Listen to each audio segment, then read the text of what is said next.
All right, we'll call the meeting to order for Police Park Lodge, the number 10 negotiation meeting, March 31st, 2026. At the time of pleasure, I'll get their meeting. Citizen comment. We have citizen. I mean, they're turned out. I know. Yeah, right, yeah. Okay. I think I have. You can get one. Okay. Doug, can you hear us all right? Or he's got himself. Yes, thank you. I can. Okay, that's perfect. All right. Okay. Move into the active agenda. Nikki, can you take it away? Huh? Oh, so Nikki, can you take it away? Oh, well, we got the handouts. The FOP. Do you guys want to talk? Yeah, you want to review what you gave us? Yeah. Yeah, we can start with. This we can start with our. Yeah. Choice. Do you want to go through yours? Usually pretty quick. It's just kind of your documentation that you turned off. That product I brought up last week. We'll start with the 2025 average property tax rates based on levy amounts. This was what I had talked to you guys about. With tax rates shows, this came directly off tax commission from Idaho.gov. And so this is from the state of Idaho's website. Just shows, and again, average, doesn't take into account everything, but more or less, if you're looking at Nez Perce County, average, you're the highest in the state. That includes rural and urban. And we are, I believe, second for urban tax rates. So that's what this document is. Just so you have a hard copy on tax rates for the state of Idaho for each county. And then the other one, this shows buying versus renting in Lewiston versus buying versus renting national. Again, this was, I called the Tribune yesterday. I believe this was sent out the 29th of January of this year. My contact at the Tribune is working on getting the actual whole article, either in a printout copy of it or a link to it. So once I get that, that's something we can provide you, no problem. But again, buying, renting, the main focus on here is Lewiston, not the national. And based on these numbers is where a lot of the stuff from our original proposal came from. Was based a lot of around these numbers.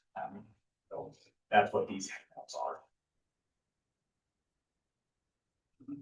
And it is a screenshot. I just need that. It is a screenshot because Big Country News did share or make it public and share the Lewiston Tribune article. Thank you. And so this is just a screenshot of the numbers, not the whole. Okay. First, any questions on that? Well, I'm not sure how the numbers worked out, but I would note that on your form, Howard County is actually higher in both the urban and rural than Lewiston, but in the average, it's still, somehow they end up lower than the city. Yeah. Their average urban is 1.484%, and their average rural is 0.949, whereas Nez Perce on here says 1.4 and 0.802. If we would be second, how the average works out, I'm guessing somehow with the maybe the citizens and how it works out in the long run, but again, that's Nez Perce County. The city doesn't have an ability to affect Nez Perce County and the rates that they ultimately determine for the city. That's entirely with the control of the assessor's office and setting the property values. So I mean, this is more of just a documentation for it to see where it is. And like I said, the different levied amounts can be based on different towns, cities, and things of the sort. So, but yeah, this is a documentation piece of it.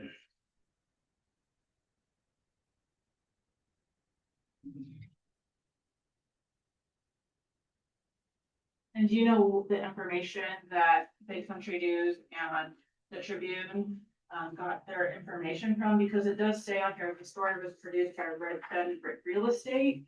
And so I don't know the information that they're relying on, again, is more a third party commercial site versus the actual numbers that are being provided. Right. So these, like I said, this is just a shared post. My contact at the Tribune is going to provide you with that full article on it. Redfin Real Estate, Zillow, may not be a precise, but again, very, very close idea. They're all, if you look at all of them, whether it's realtor.com, Redfin, Zillow, any of that stuff, you look at those numbers and they're all fairly close to each other, relatively close.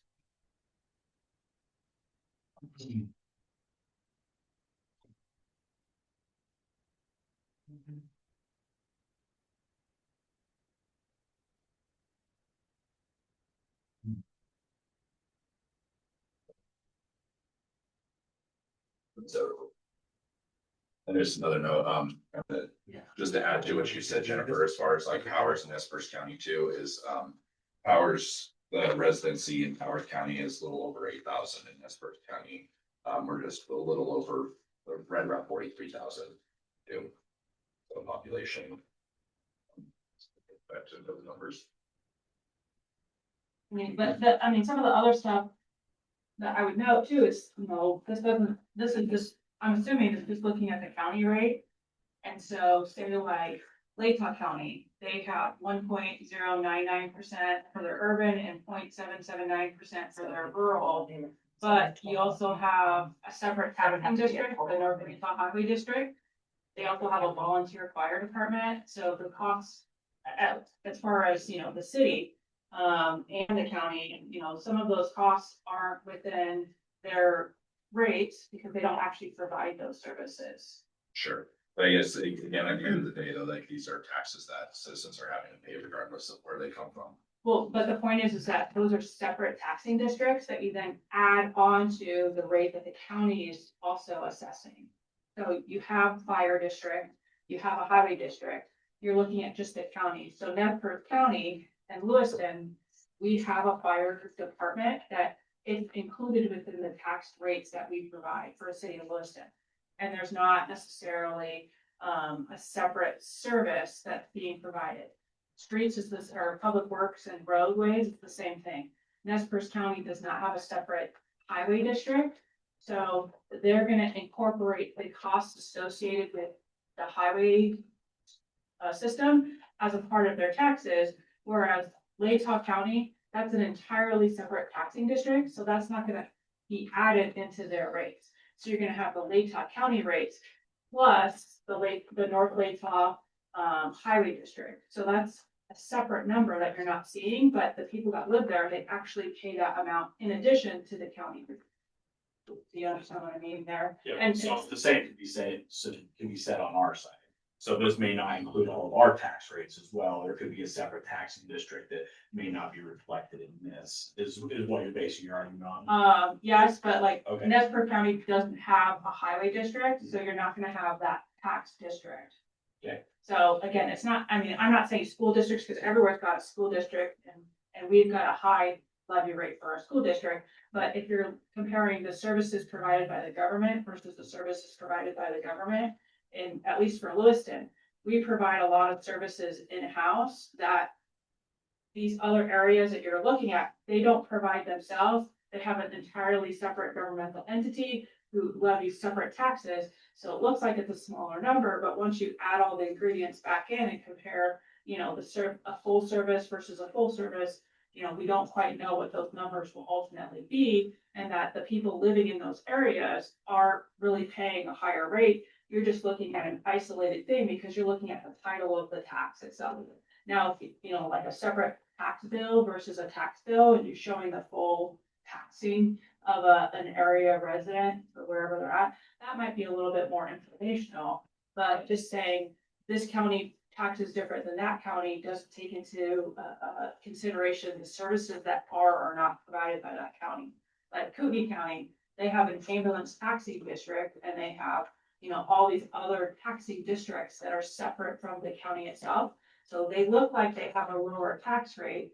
Their property values are also much higher than in Lewiston, but, they have other taxing districts separate from the county itself, so it lowers the county's tax burden overall.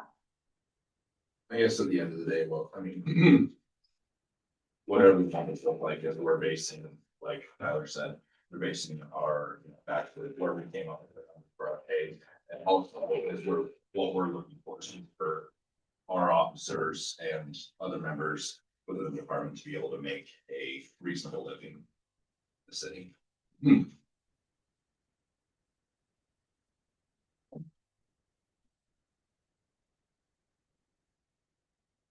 Any other questions on those? Points? So I guess we go to that next handout, as brought up in the last meeting. The percentages was not really something that the city was willing to talk about, so we, these are proposed, dollar amounts. Yes, I do, yeah.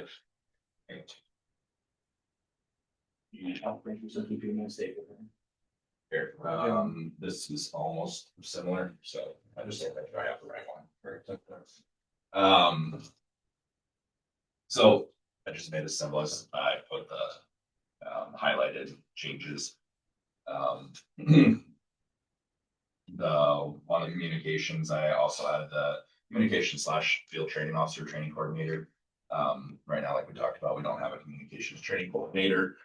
Craig is in charge of both of those. That was a change there. We decided the dollar amount was reasonable to be left there.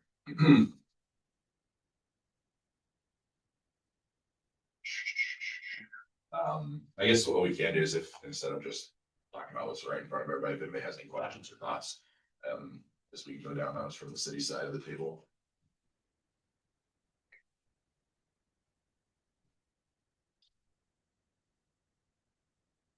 Did you guys happen to look at like what monetarily this would cost? Like for the people that receive these chain, what the increase would look like overall? And so based off of so the 2,080 hours that average work for 40-hour employee, instead of taking up a bunch of paper, and the nice thing is with dollar amounts, it's an easy one to calculate, right?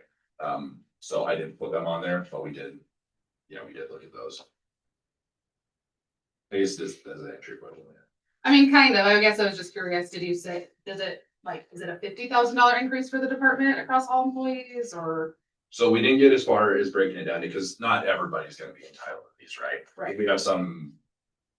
We have actually probably, I'd say 50%, if not more, of our officers aren't going to receive any of these. Okay. And then there are going to be several officers who are going to possibly fall into this, right here on the second page, you did maximum set cap with the percentage. I put it at $5. If you have a $5 cap. Yep. There's going to be several that possibly fall into that, but even thinking off the top of my head, there's going to be very, very few that even fall into that. If the city would like an exact number or as close as we can get one, I'm more than willing to do that. It would be too difficult. It would take a little bit of time, but. Okay. No, I was just curious. Okay, then for education, change it to, well, it's currently 50 cents an hour, right? It is 50 cents an hour. And then So add 50 cents for post certification, Right. up to $1.50. yeah, for accumulation of all, Okay, because potentially there could be, because you could have no degree and get intermediate and advanced, or right, or no degree and get all three, or have a degree and get intermediate and advanced. Right. Max out. Okay. yes.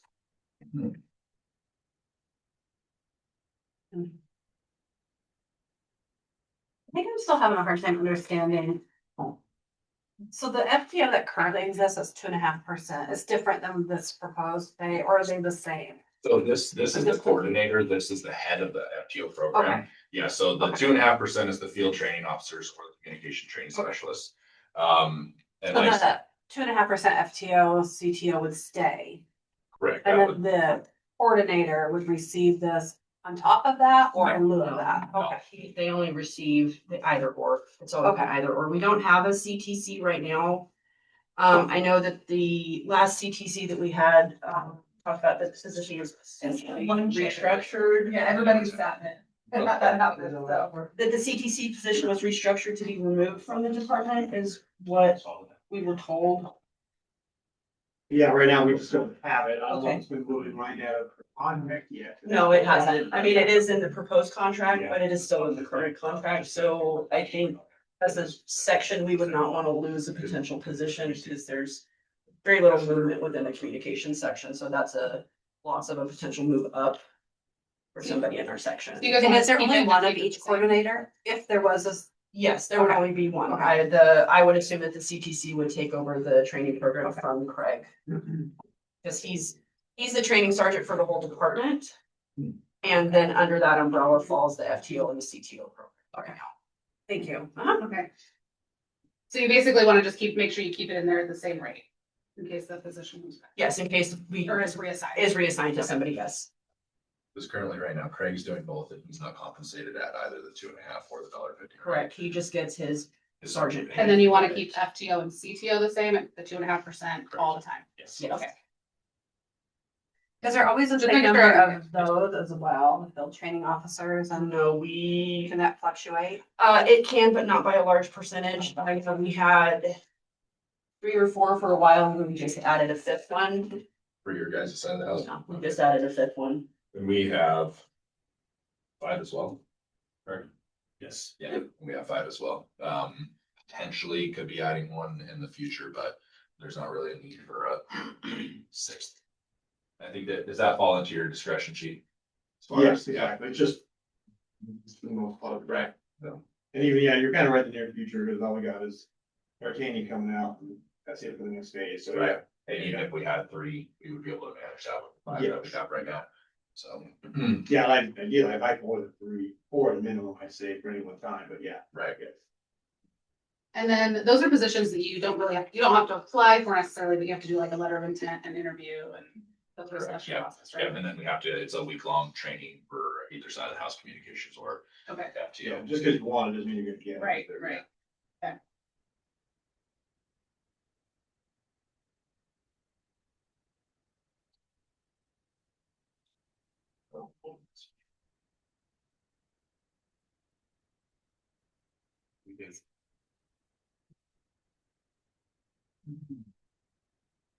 Anything else for that top portion there for the?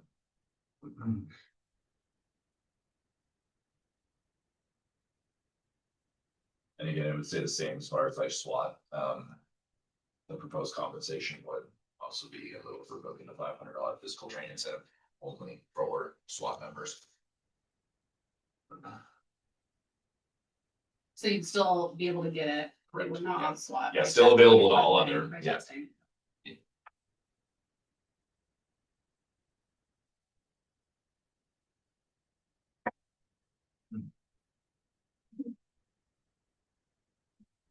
What service? I know, can we?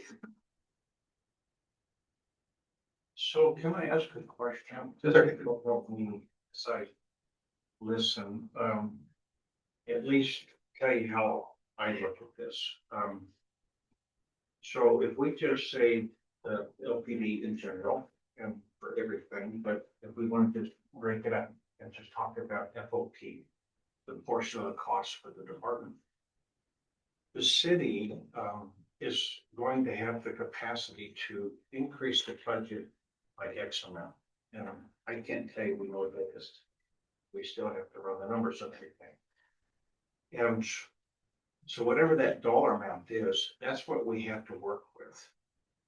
And so is it easier to would it be easier to say, okay, if we know that we have, we'll use some numbers. So if it's $100 today and we say, well, we can look to $105. Okay. Because we have to do this across the city, look at increased costs and probably tax increases, stuff like that. So if we were to say for the FOP, okay, we've got $5 to work with. Would you rather have that number and say, okay, here's what we think the city will pass as a budget this year, and if we say that it's $5 or, $50,000, whatever that number is, but $5, would you rather take that $5 and then decide how you'd like to allocate that among all these things? Or is your thinking that we take all these things and say, here's what we think we need to do all these things, and then we'll figure out what the cost impact's gonna be later? Because if we do that, if we say, okay, let's do this, this, and this, and this, and then we're gonna come over here, we're gonna do the same thing over here and take care of all this, and it adds up to $7. So now we're $2 over where we think we can be. And so then I think what's happening is, and that puts us, at least I feel like it puts me in a position where I'm trying to decide for you what's best for your positions in the FOP. And to be honest about it, I don't want to be in that position. If you think it's better to compensate a SWAT negotiator over a major pollution investigation team, you know that this is better than I do. And you made the comment earlier that on one of these, only 50% of the people are going to be impacted by this or benefited by that. I don't know who that is, and that's some information. So it's hard for me to keep running the numbers through my head. But that's changed. It's easier for me to say, here's what I know that we have to work with. Bring that to the table, and then you can tell us how you think it's best for your officers to do that. That's much simpler for me. Because then if you want to pay somebody this much and this person that, instead of us telling you, well, we're gonna make it the same, it doesn't seem to be, fruitful that way. So that's what's going on in my head as I listen. So whether or not that has any value or not to these discussions, what I know is gonna happen when we go sit in a room is we're gonna say, okay, 1.5 here, list 2, list 3, list 4, that's up to 7, and we find out we can only afford 5. And then we'll come back and say, well, cut this one to that, cut this one, cut that. I'd rather you just tell me where you think that should be, but hey, these are the constraints that we have to work with. I think that's reasonable. That's something that we could come back to as a team if you came back with numbers that it's like, this is where we need you guys to work within. I think that's. I know we're just kind of going through this, and it's important to go through all of this stuff. Maybe I'm getting ahead of the group here, getting ahead of myself, but as I listen to this is why I talked about the org chart last time, because I can't keep track of who's on first, second, and third base and who gets 3 specialty pays versus 1 specialty pay. It just gets to be too much room. All right, well, whatever it's worth, that's just a comment. Tell you what's going on inside of my head as I'm listening. So I might even have another donut. Do you have anything that James and you were pretty much numbers? Yeah, I think it'd be beneficial. That way we understand like what the city is able to do. And then I agree. I think it'd be beneficial to maybe even come up with how many SWAT members we have, because we have caps on how many we can have there. Some of the other things like breath testing specialists, we have a number on how many we generally have maximum. So we could plug in and really estimate fairly accurately what that would cost, just based on the maximum amount of numbers. And then if we can come up with a number that we agree on, I believe that it gives you more power to say, here's how, because you know the business to it. Certainly I do. And you know where the need is to compensate that performance, or reward folks to get where you need to be successful. If you leave it up to me, it's gonna be $1, which may not be the best solution. Absolutely. Nikki, Jennifer, Leah, Amy, can you add comment to that, or you want me to leave now, or? I mean, I think we would need to, look at the overall impact of these. And even just if, let's say everyone maxed out at $5, because that's the highest it could ever be, kind of see what that looks like. I just don't know how you define that amount at this point of the year. In the budget, you may find out what that total dollar cap would be. How long until that would be defined, like average?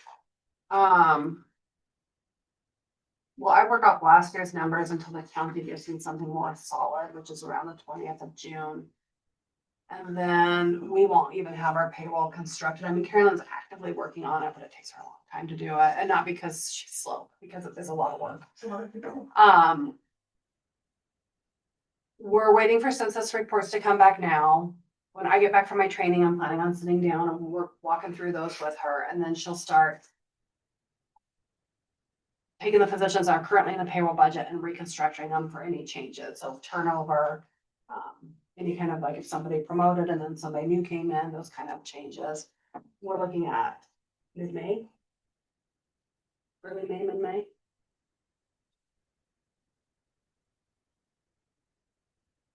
On what our current payroll as it stands would have an impact on.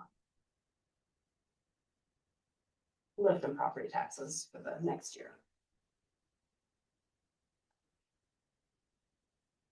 Thank you. You guys anything? Yeah, so I just have to wrap my mind around the cost of all of this, because even just looking at swap pay. You're going from $416 to $4,160, just based on the list of people in SWAT. My math does 62,400 in that one pay. That sound about right? It's also the subtraction of the PT instead of the 500 person. So it's a little bit less on that. So 40,000 something. No, that's No, that's just for swap pay. That's just for SWAT pay. Now you can take Just away what $2 you're an hour currently for the paying. people that are on SWAT. Oh, question, is SWAT negotiator in addition to SWAT? No. Okay. No, it's two separate things.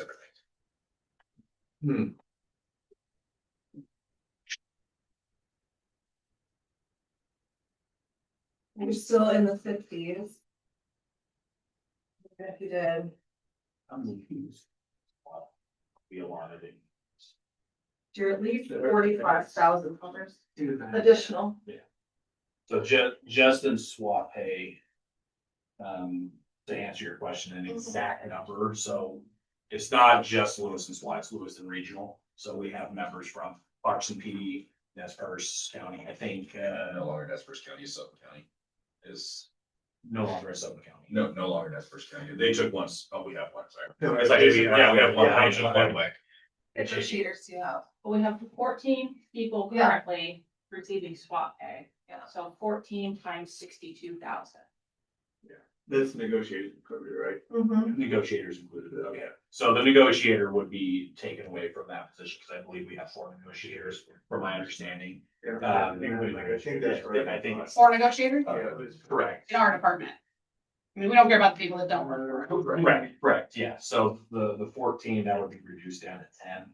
I believe it's 10 for Lewiston.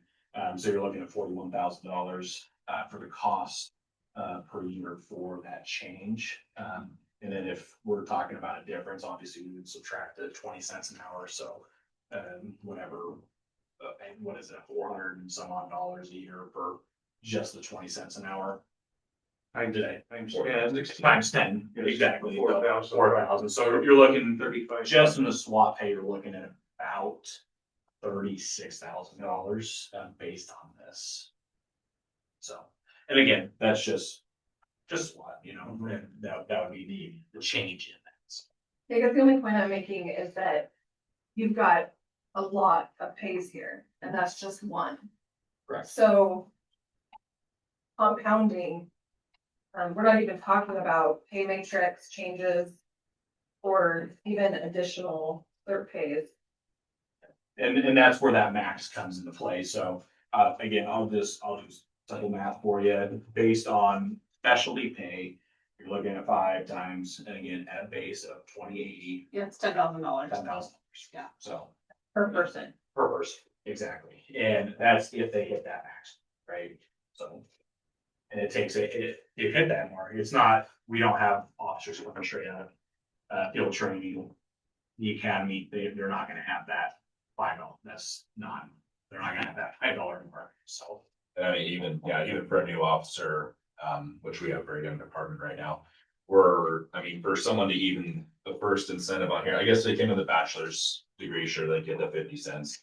That's not super uncommon, but any of these others would not apply because before anyone can become an instructor, correct me if I'm wrong, chief, is it 2 years? Before we send anybody to instructor? 2 or 3. I'm trying to remember. For instructor development, Yeah, I think the bare minimum, I think it's 3 constructive development. Yeah. Yeah. So for anybody to even fall into that, we're 3 years and then potentially, I mean, At the earliest for a intermediate, at the earliest is 2 years, and that's also because you have your degree, your bachelor's. right, and if you don't have your degree, like I'll give you an example, 6 years before I was able to get my intermediate just because it happened. So these numbers, like I said, I'm more than willing to do it, but I think that'll paint a better picture. I understand this side of the table where the $5 like potentially could be everybody. I can tell you right now, I don't think there's anybody, there's nobody that would meet the $5 max level right now. Yeah, I mean, she pulled stuff from, she's like, who, me? The chief pulled stuff from Post about who has what levels of Post. Amy pulled a list of who has all the specialty pays now. So I think we would just have to take these numbers, take that information and put it all together to see. Like if you were getting these pays now, what that would look like. And that's what I was trying to say, is that Yeah. I need to see it compounded, like what is the overall? And that'll take some time to work on, so. Well, I kind of question, what's the point of negotiating some of these higher rates? And then negotiating a cap, but then saying, but no one's gonna meet that cap. So, I think we're we're working towards things that aren't gonna apply. So then why are we considering things that aren't gonna apply? There is a potential that someone could meet that cap or go over. There is that potential that someone could be like firearms, they could be an EVOC, they could be also be on SWAT, they could have all their post degrees and their education. There's a potential for that, so putting something in place to protect the city. In the next 3 years, do we have that person, or do we have anyone that's close to that position? So it could happen. Specifically, we have a few individuals in the PD who take on multiple instructor roles but they're not on SWAT. So if they were to join SWAT, then they would be hitting that cap. So Or those are actually going over if there was not that in place. And if you're an instructor, it's like $1 for each thing you're an instructor for, not just like you're an instructor of 3 things, you still get $1, is it? Or you get $3. Yeah. Like if you're firearms, EVOC, and use of force, you get $3? And yes, and that's where that $5 an hour incentive comes in if someone wanted to take on that headache. That's a lot. Okay, yeah, no, again, Yes, just clarify. yes, no, absolutely, yeah, no. Okay. And there could potentially be someone who wants to do that, yes, but yeah, that's again, that's where the $5 protect the city side of it. And again, these numbers are also to speak motivation, right? So we want to develop our police department, right? We want people on the It's an street. incentive, It's yeah. an incentive, right? That's what is an incentive pay. We want to motivate our young officers or those that have even been here for a long time to say, hey, I have all this experience with X, Y, and Z, maybe I should be doing this because I'm being compensated for it. And we want that type of development. We want people on our roads patrolling that you guys know are like, he's very well trained, he knows how to. And I don't think anyone that would disagree with that.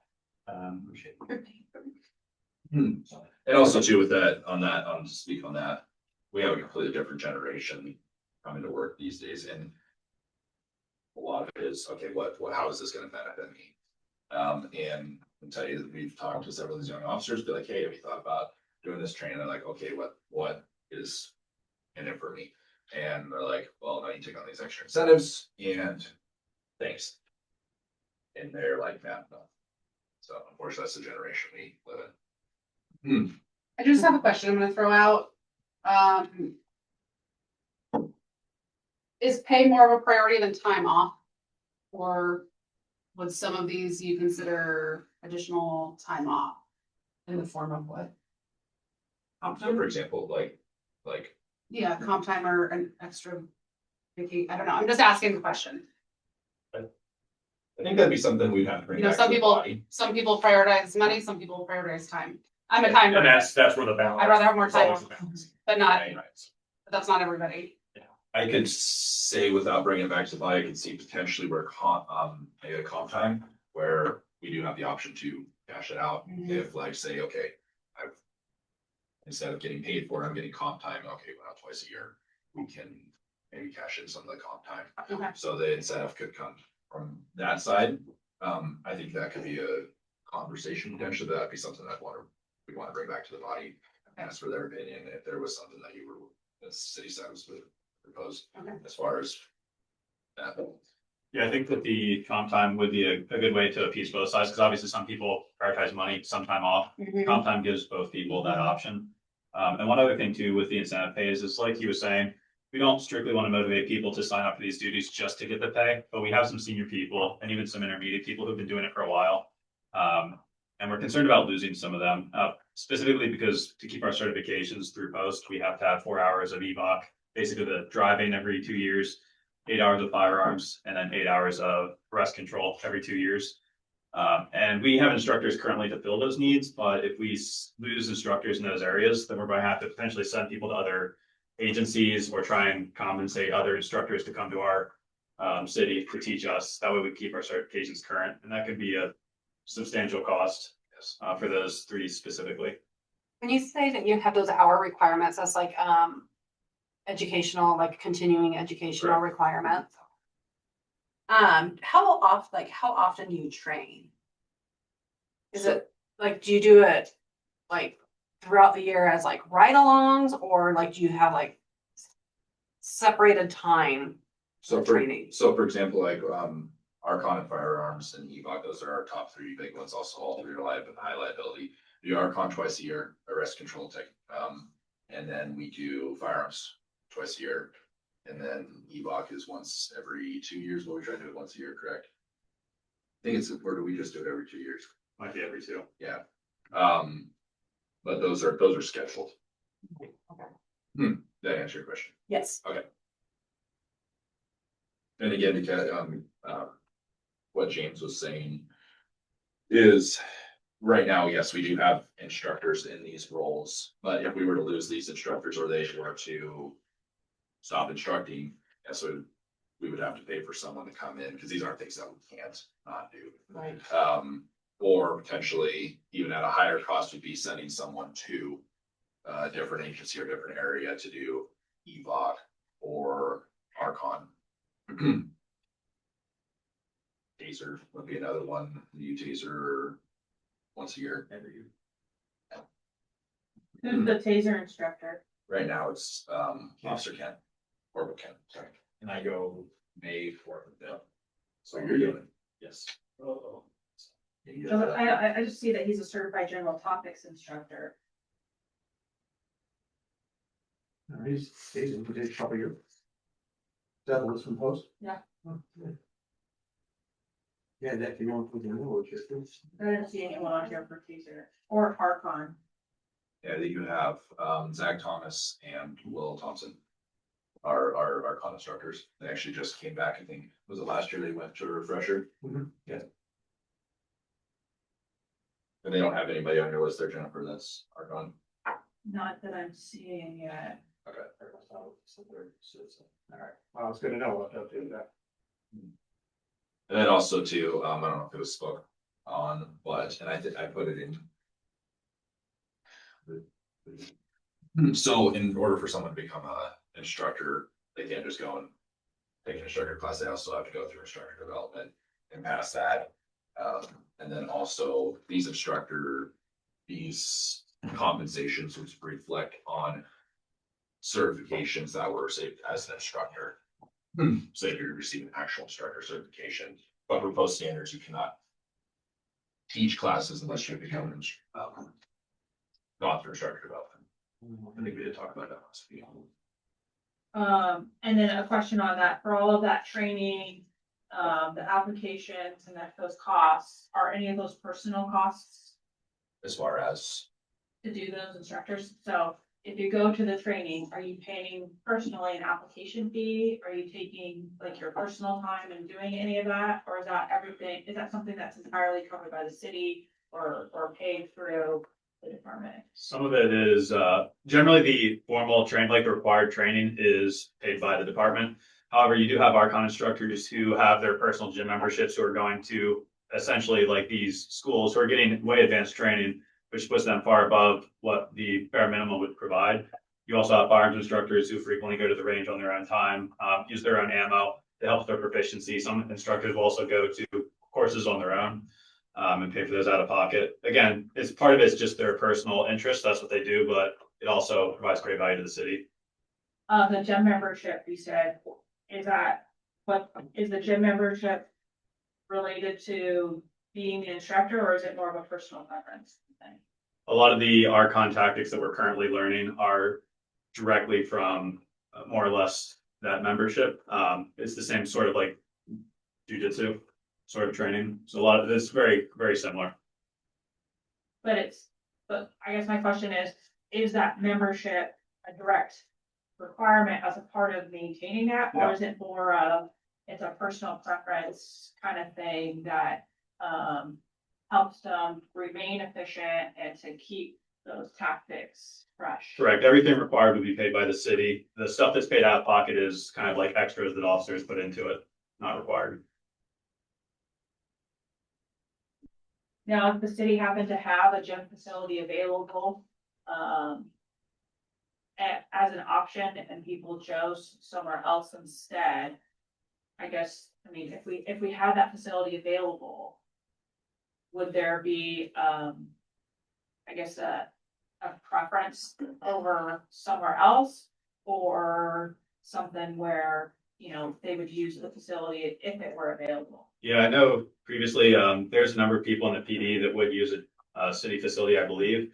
I think physical fitness is huge, especially for police officers, firefighters. They kind of have their own thing going, but I think that there would be huge benefit to the police specifically. When I talk gym memberships, though, specifically about Archon, it's a membership to a gym, but it's more so they have the equipment and the instructors there to teach the advanced tactics. If we just have a city gym, there's not going to be a jujitsu instructor to train the moves. So when I say gym, it's a little bit different than like weightlifting. It's more of the martial arts. I'm thinking like Sure. base and Yeah. the gear.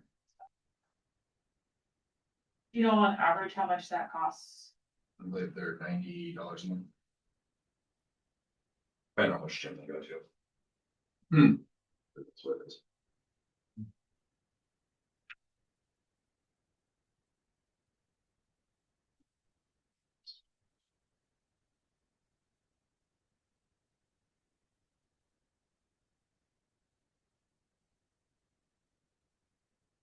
Lots of donuts down here. I know. Talking about fitness. They've makes- made me Yeah, I don't know. they've made me happier this morning. Made everybody should have fun. All right, I'll be here if you want me. You guys gotta quit bringing on up the meetings. Mhm. Conflict. Is They that- have to quit bringing on this meeting. Public thanks, though. I appreciate it. Well, I'm trying really hard not to like restrict myself. I'm trying to get all my protein in before I eat other stuff. We're gonna start eating them up. I mean, do we wanna like caucus and talk about this, or do we feel like we can't really respond until we do more work? Should we move on to something else? Can I ask a couple more questions? Just a couple. Because I don't know these things. On your post certification, you have these like intermediate, advanced supervisor / master levels. Do you have to hit those levels to be able to do these high liability trainings or low liability trainings, or are these not even connected to where you're at with post? Those are not connected to instructorships. Those are connected to being able to advance stuff. So if you want to be a corporal, you have to have at least intermediate. If you want to be a sergeant, you have to have your. Okay. So again, incentives to promote would fall into Don't the mind me. post certifications. Answer your question. Yeah, answer that. Very good.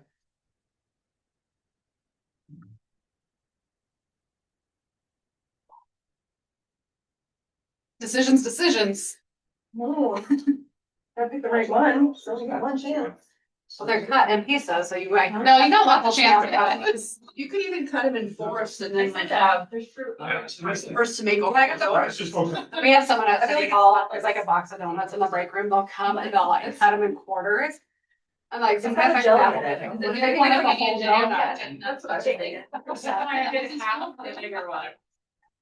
But it is like smart because Like that the that box will right sit way. there and it's because she cuts them into 4 pieces, all of a sudden they start disappearing because as people walk by and grab. Oh, No, just not. Or they- We don't need They're connected. And on the note of also like the motor officer, we have 2 bikes, of course, riding year round, but those do fly. during the time that they're on bike. Yes, I understand the current contract, it only applies when you're actually You're riding the bike, assigned so. to it. Not assigned, but physically like riding it that day. So you wouldn't get paid, if you only ride the bike once per week, you'd only get paid for that one day that you rode the bike, is my understanding of current contract. No, because it has to be. I mean, kind of. You can do it both ways. We've done it both ways over, it used to be they had to, every time they were, the hours they spent on the bike, they had to. You'd record, like if you spent your whole 10-hour shift on It the was like bike, $1 an you hour. put 10 hours regular pay, 10 hours auto, whatever the title of it was. And then. But now for tracking, it We kind of has went- to be like by pay period almost. Oh. So Yeah, actually, la- you're right. like the la- The reason we changed it had to do with the FLSA audit. And it's because the only way you can get it to factor into overtime rates is if it's part of your regular hourly rate, which then has to be for the entire shift. So if we ask that those only be done at times of shift or pay period changes. Did I say shift? I meant it has to be part of your entire pay period. pay period. So like the last few summers, it's been Kent. And so he gets it for like the summer. Mhm. Whether Whether he's he's actually riding on it the or not. motorcycle or not that Okay. entire summer, every hour of that summer, we don't know. He's getting it for that summer because that's his an assignment he has for that. Yes. And then that way it's part of his pay period and his total hourly rate. But like if he Which were will then factor into his overtime Yeah, rate. but like one thing we've talked about is if you were to ride it through a parade for 3 hours in the winter, he's not gonna get it for those 3 hours. Because he's not really on that assignment, it's more like, cool, he's doing the parade, that's nice. But it's not, Water transportation. yeah, he's not on a motorcycle like traffic assignment. Sure. Does that make sense? Yeah, yep, it does. And that's kind of the only one that's like that, because it's kind of the only one we go in and out of it. Right.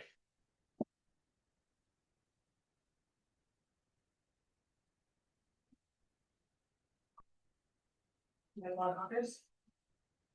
Yeah, why don't we just for 5-10 minutes, just make sure that we're not wasting anybody's time. Is that all right? Absolutely. All right, so, looking at these, Mhm. it's gonna take a little bit of work to understand the full impact of these. So we are proposing kind of moving along in the negotiations and saving like the wages and the hourly rates. Cause that tends to be the one that's the longest drawn out towards the end. And then that will allow us time to crunch numbers. It'll allow you to kind of reevaluate. I will say that the amounts were far off from what we would have proposed. For example, the SWAT is 1,000% increase.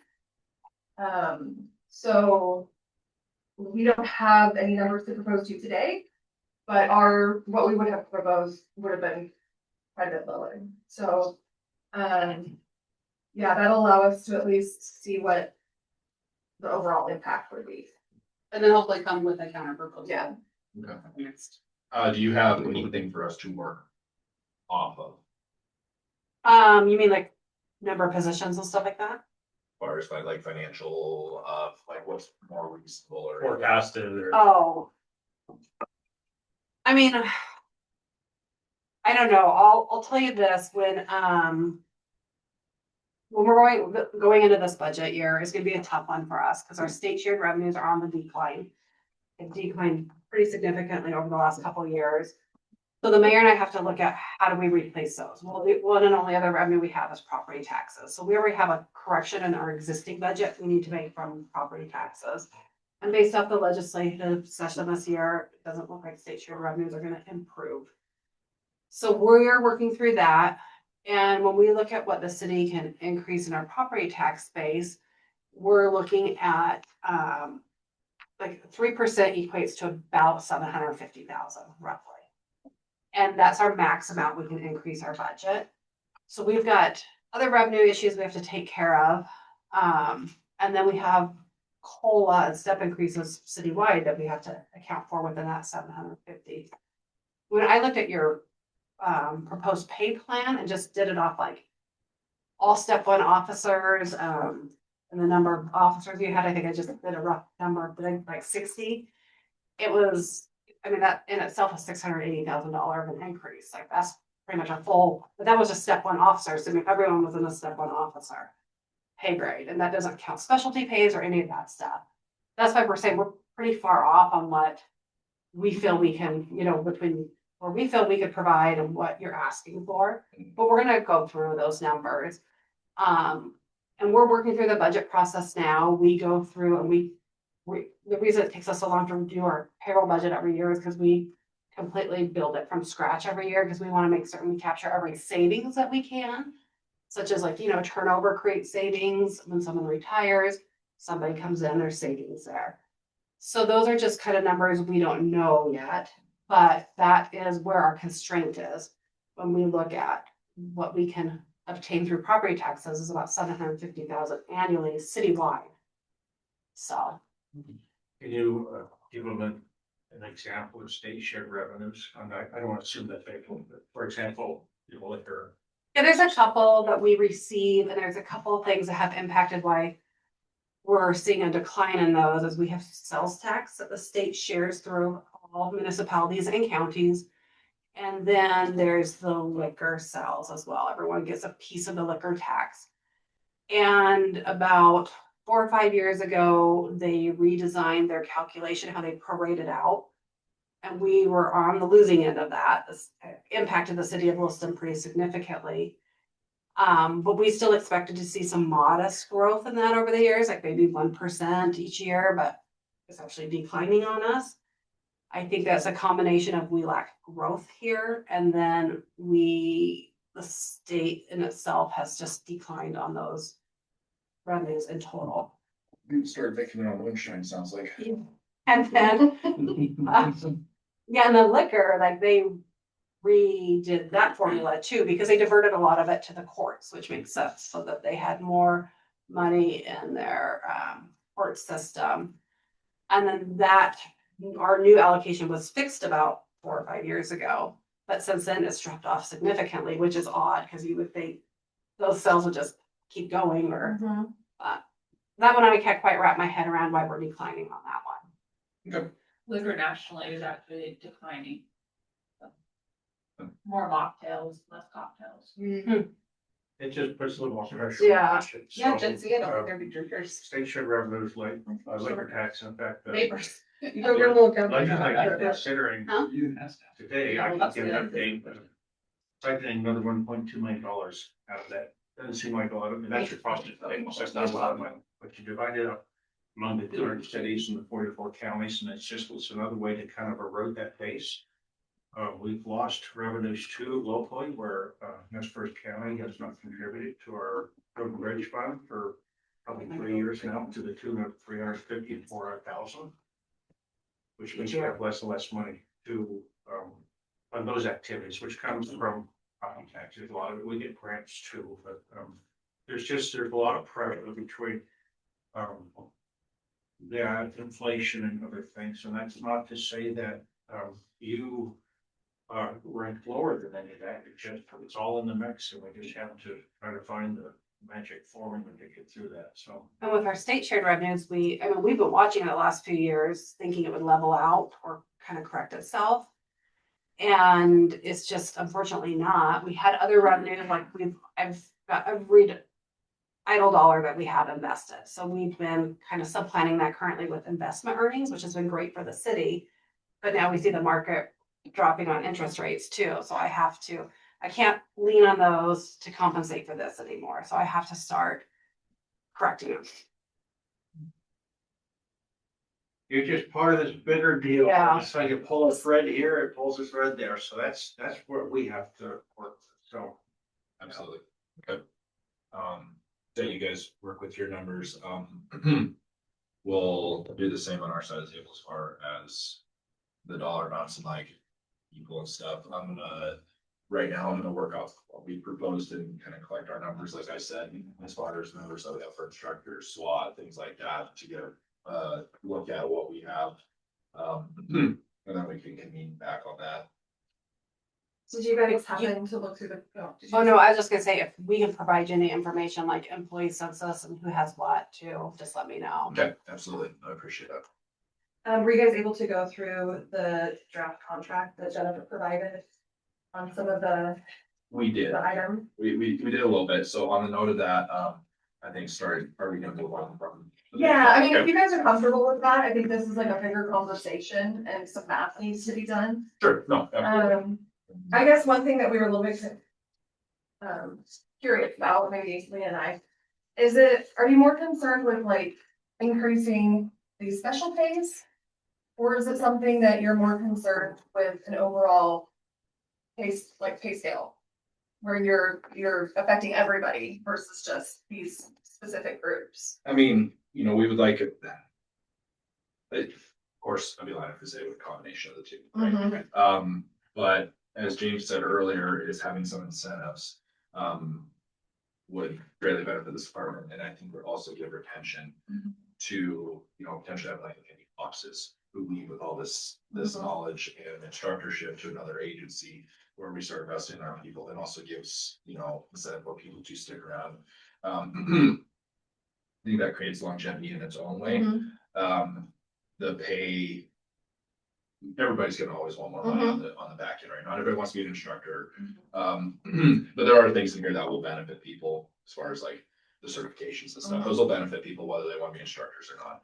So we would ask also too, if you guys are able to bring tables as far as something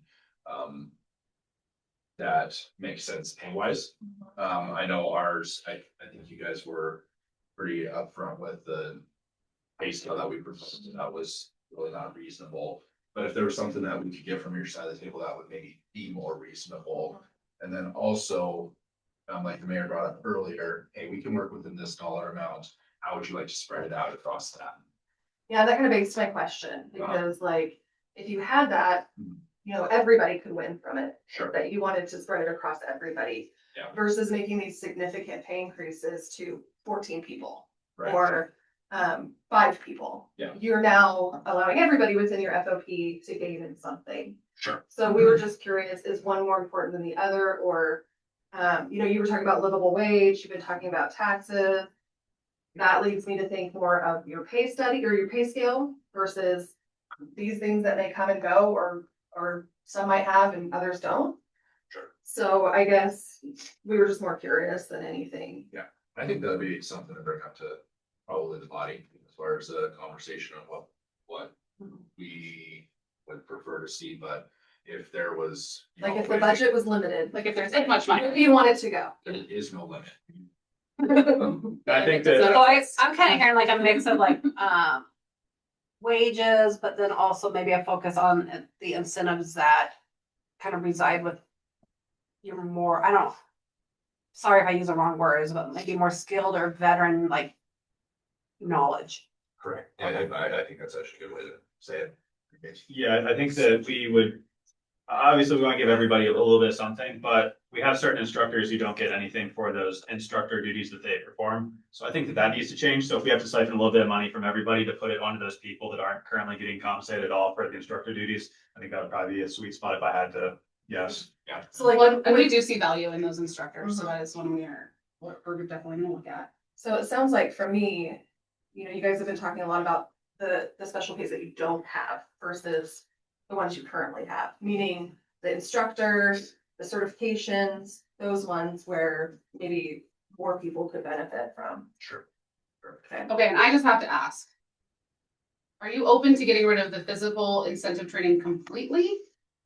Because you don't have it listed here, but then there's this note about the SWAT increase.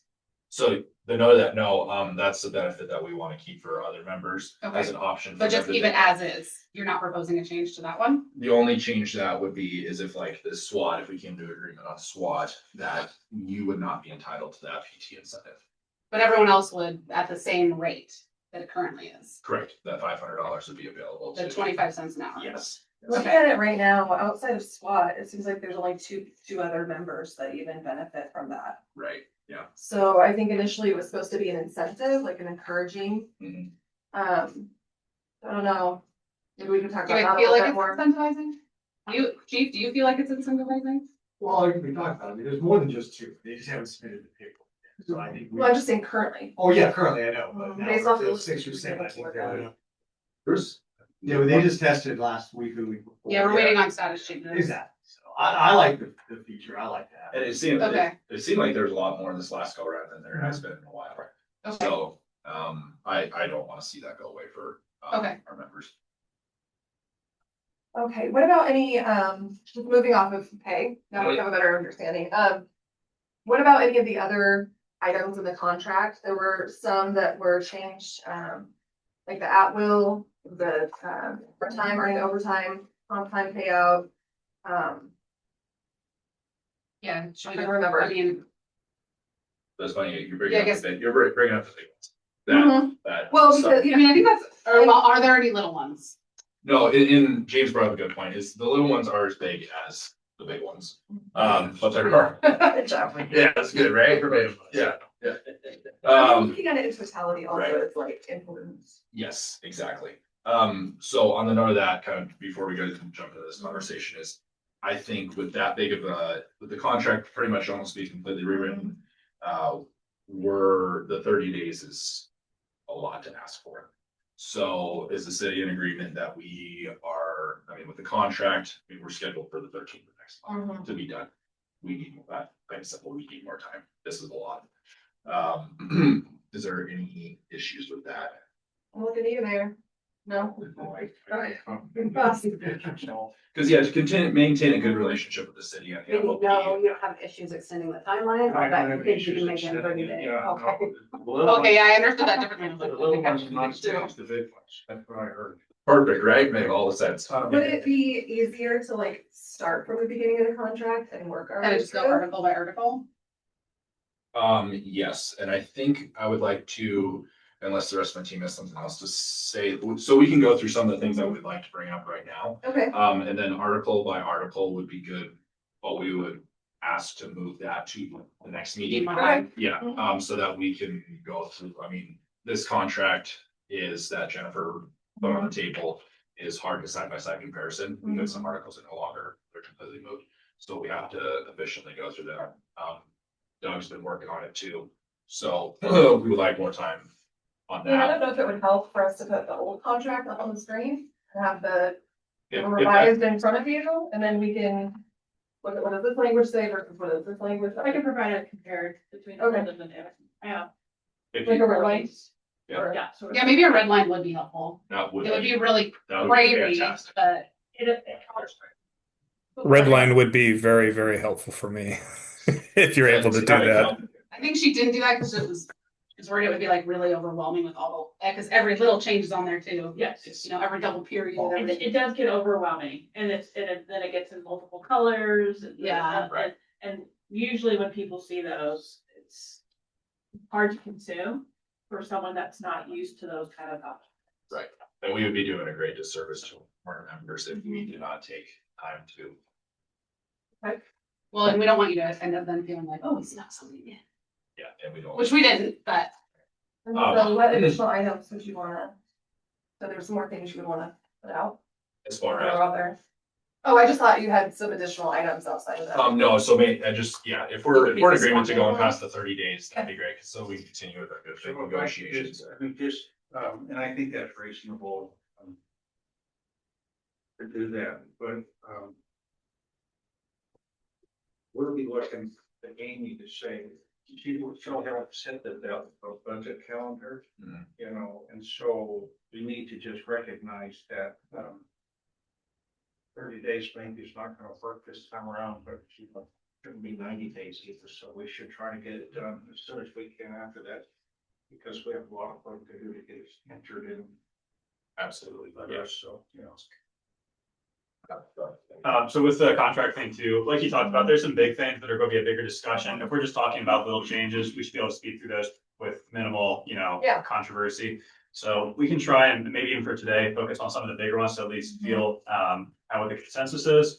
And then once we get past that stuff and the budget stuff, like I said, if we need to push out maybe like the full contract, like all the little things, if that's at the end of this time frame, Mhm. I think that'd be a lot more doable as long as we get the big things done earlier. Yeah, we just, it seems to be where you spend the majority of the time Right, and yeah, and- talking about going back and forth and. yeah. But that being said, we want to move into one of our bigger highlights that we can run the table. So, the biggest one of the biggest is or the biggest, sorry, is the Atwell. That's, I guess, first off, I'll say like that's non-negotiable at this from the FOP side. If there's some understanding like to what's on the city's argument side of it, but as far as a union, that's not an option for us. Not surprising, but I mean, are you able to share it all? What are the concerns from the members when it comes to dealing with that will?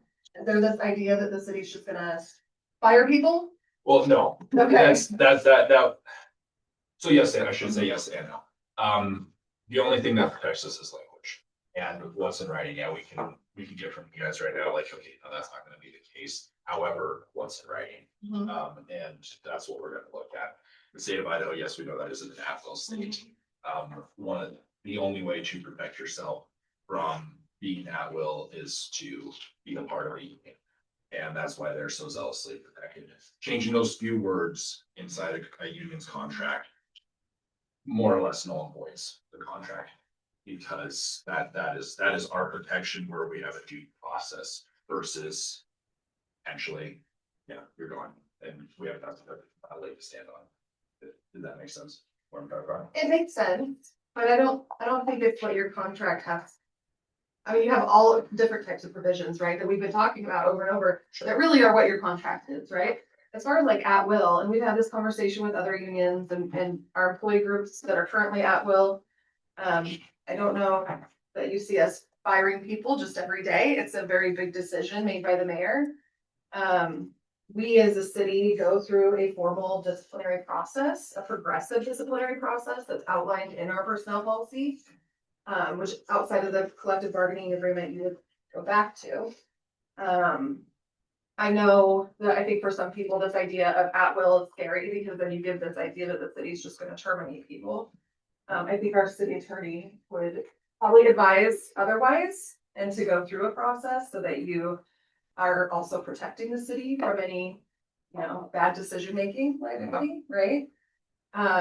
And we've been at will for the last couple of years, and we have continued to go through those processes. We don't just simply walk in and terminate someone. We encourage our supervisors to go through that progressive disciplinary process. Now, there are sometimes things that happen that are so egregious that you might skip ahead a little bit because they aren't just a record of discussion or they aren't just a official reprimand. They're egregious in nature. And I could throw some out there, but I don't think this says, I mean. being drunk at work or something like that. Threatening Maybe, someone, yeah, maybe physical violence. Even then, there's limitations on the city's ability to terminate people, just for that alone. Right. So, we, per our personnel policy, it at least states our employees are at will, but we terminate for cause. Yeah.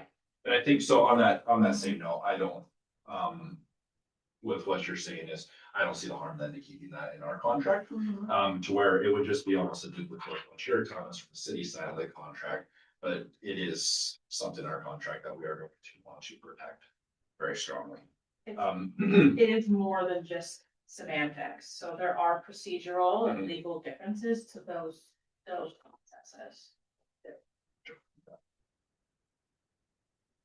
Did you want to speak to being like a government worker and our ownership for a job, or you say it so well? I just say it horrible. Well, as a city employee, even though the state of Idaho takes the position as a public policy that employment is at will and that there are no identifiable property rights to your job. Federally, the federal government treats it differently. And that you do have a Fourth Amendment right to government employment.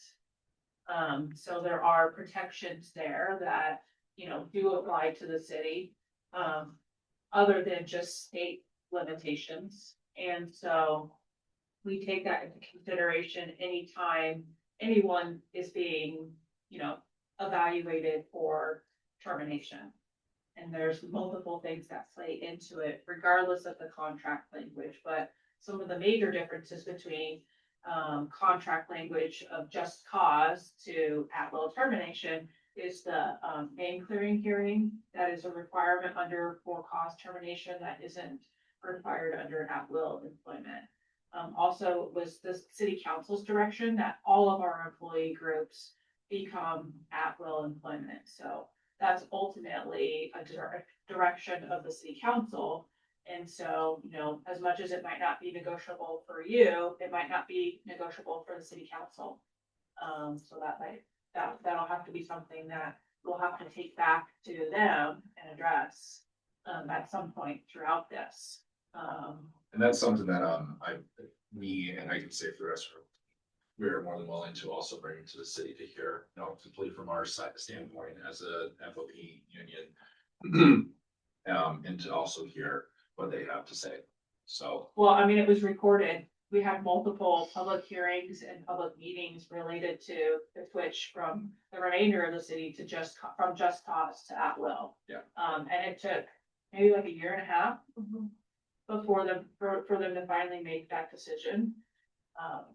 And so. And I think one of the arguments that I bring up is that, you know, not to discredit any other department within the city is, police and fire are vastly different in a multitude of ways, to where, again, I will, you know, stand on my previous statement is that we will zealously protect our justifiable. Yeah, I mean, but I would also note one of the big differences too is that we're required by state law to negotiate with fire. We're not required to negotiate with any of our other labor groups. Yes, I understand you made that clear. Yeah. So, I mean, and with that being said, I mean, I know you spoke strongly on this in the previous meeting especially, is there any intention for the city to move away from wanting to recognize the union?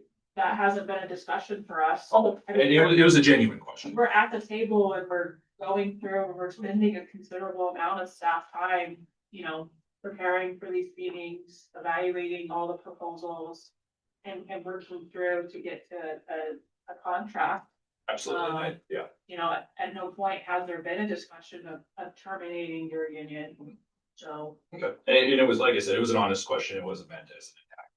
It was just a question that I felt was important, and as a team, that was important to ask, because yeah, we have continued these meetings in good faith, and we have over the years. That whole team's been here longer than all of us here. Longer than me. Except for me. You were here Well, before the FOP. I was. But when you make statements like, you know, that's non-negotiable, those kind of things, you know, for the city, it is a negotiable thing. Because everything is negotiable at this point. Gotcha. And Doug, do you have something to speak on that? No, I think you covered it pretty well. I mean, the city certainly can present it as a proposal, but it's not currently in the contract. So I think we're pretty okay in saying it's not something we want in the contract. Yeah, and then like Jennifer said, I think she's just trying to express that that could be the city's view as well. Sure, you know what I mean? absolutely, yeah. And so, you know, obviously part of the process was to go to council and ask them if they wanted to negotiate. They agreed to, so we're here. Right. At their request. And I guess without using the harsh words of non-negotiable, it is not something that we. Would like to lose from the current language. Yes. If All right, possible. there we go. I So understand have a what team, you're not saying. just- Yeah. Okay. And like you said, you know, this was the direction that we received from council over the last several years, and so, we're negotiating council's contract. Absolutely. And so they're the ones that can be guiding some of this conversation as to what they would like to see in the contract and what they don't want to see in the contract. Yeah, well, I can jump in on there. So, you know, having come from the legislature and working with a lot of these different statutes and everything. A good example would be, with the IFF, when we bargained with them, the statutes clearly state that, negotiations shall commence and end in 30 days. I have a law says. That's not what the mayor says. And so, when we started that, we told, the IFF on day one, okay, we have 30 days to get this done, which is where we got our 30 days. So, But the state code says that shall be completed, you know, it's in the cities, it's in both parties' interest to get those completed as soon as possible. And so I was the one who asked for that, and I said, well, we've never done that, but okay, well, I said, well, we're gonna follow the law. Otherwise, change the law. And so we had some other hiccups along the way. That extended that way past the budget sitting. We didn't get that finished until, I think, after the second reading of the budget. And that's just not a good time to be resolving contracts. And so it also says, not state code, but the city council, I wanted them with the SEIU or with the FOP, I wanted them to make a conscious decision to bargain. I don't want them to be passive about it. So, oh, yeah, we're gonna negotiate with the union. I said, no, you don't. That's a conscious decision you make because I want them to take ownership. They're council members, make decisions. So if they say, yes, we want to bargain with you, then stand behind it. Move forward with it. But don't leave that in the air and go somewhere else in town and say, oh, bargain with the darn union. No, that's a business decision you made. I'll back it, you know. So I try to push the council sometimes, get them to understand their job. This should be recorded, so I gotta be careful what I say, but sometimes I think that, you know, I haven't lost it yet. But council needs to take a more active role in what their responsibilities are. And so they will, even throughout this process. So they vote on whether or not to accept the contract, but they also need to, I think, be very clear in their thinking and the decision making, what it is like. Yes, we choose to bargain, but we want to do. I think it's everybody's best interest to do that. Now, if they come along, they say, well, we want it to be at will. I can understand the concern that you share. I don't have the same concern, you know, and you just have to take it for what it is. I'm elected to, right? But the council, one of the things the council could have done, and this is why I've asked you in the last 2 times now, is to write a letter to council saying, hey, we'd like to begin negotiations. Otherwise, we don't have anything to start that off. And so, and I'm gonna I'll lose my train of thought, which I do a lot of. But that signals to the council that you're ready to talk. Yes, and what's important to you and why it's important to keep your membership and to bargain in good faith with both sides. And then the council, you know, will present their position on that too. So I'm losing my train of thought on this. But anyway, I want the council to be very actively engaged in this, but they do, like it or not, hold a lot of power in these negotiations. And, you know, I think the best that we could all hope for is that everybody's just operating in good faith, you know, because I think the last thing any of us would want is to have a negative outcome. Absolutely. So there's trust on everybody's side, my side too, because I'm separate from the council. Right. But I do have some abilities in that process, so that's where it comes from. And Councilor Ford was here last time. She did not support today, or she would have been here. But we're trying to get our council more involved too. We asked them to watch the videos later on so they can hear what some of the concerns are. Mhm. So at least they can be as fully informed as they can be, you know, when they have to make that decision. So. Anything else added to that? No, it might just be beneficial, maybe offline, because I want to stall on this, but to get more, maybe, I don't know if we can have smaller meetings just to get more knowledge about the change specifically, because I know it's a big thing that a lot of people have brought up outside of this room as well. Like as a concern for members. Yes. So again, if we have a clear understanding of what it actually means to make that change versus people's perceptions, and then we can present that as well. Yeah. I think it'd be good, because obviously I'm not the same expertise that you guys do on that specifically. I mean, I'd be happy to meet with anyone at any time if they had questions related to such, you know, I mean, to some extent, I am your guys's as officers, legal advisors, not necessarily a legal advisor to the FOP, but if you had questions about, you know, policies as the city applies them, I'm happy to answer those kind of questions. Appreciate that. Yeah, I mean, I'll be honest, it didn't surprise me only because you know, when non-reps became at will, there was a concern, but then I think as time progressed and they don't see people, the city There's taking been no advantage change. of that. And they see the city continuing to do progressive discipline, and now we have another employee group who's been added to that. And I think just as time goes by, people kind of lose that doubt because they're not seeing the city using that as, oh, we're gonna change everybody to at will, and then we have this control to terminate people or something, you know? I'm not in the business of continuing to rehire. Yeah, that's not our goal. It's not my goal, so we can kind of table that, and if any of you want to talk to Jennifer more about that, what that means, then we can talk about it at a different meeting too. My table and that, Instead of a meeting with the negotiation committee and you to just go over what that means, or maybe one or two of us. Yeah, maybe one or two of you as police officers, because I can't give the FOP legal advice.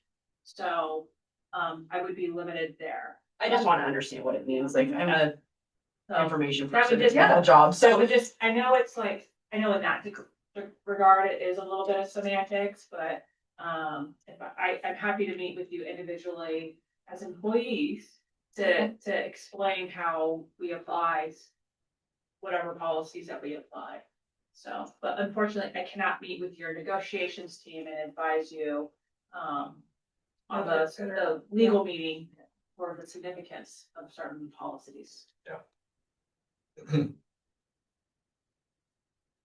Well, and it seems like, you know, as Jennifer has continued to explain it with other employee groups, it makes sense, okay. Because I think people sometimes derive their own impression of what things mean, so. Were there any other biggies?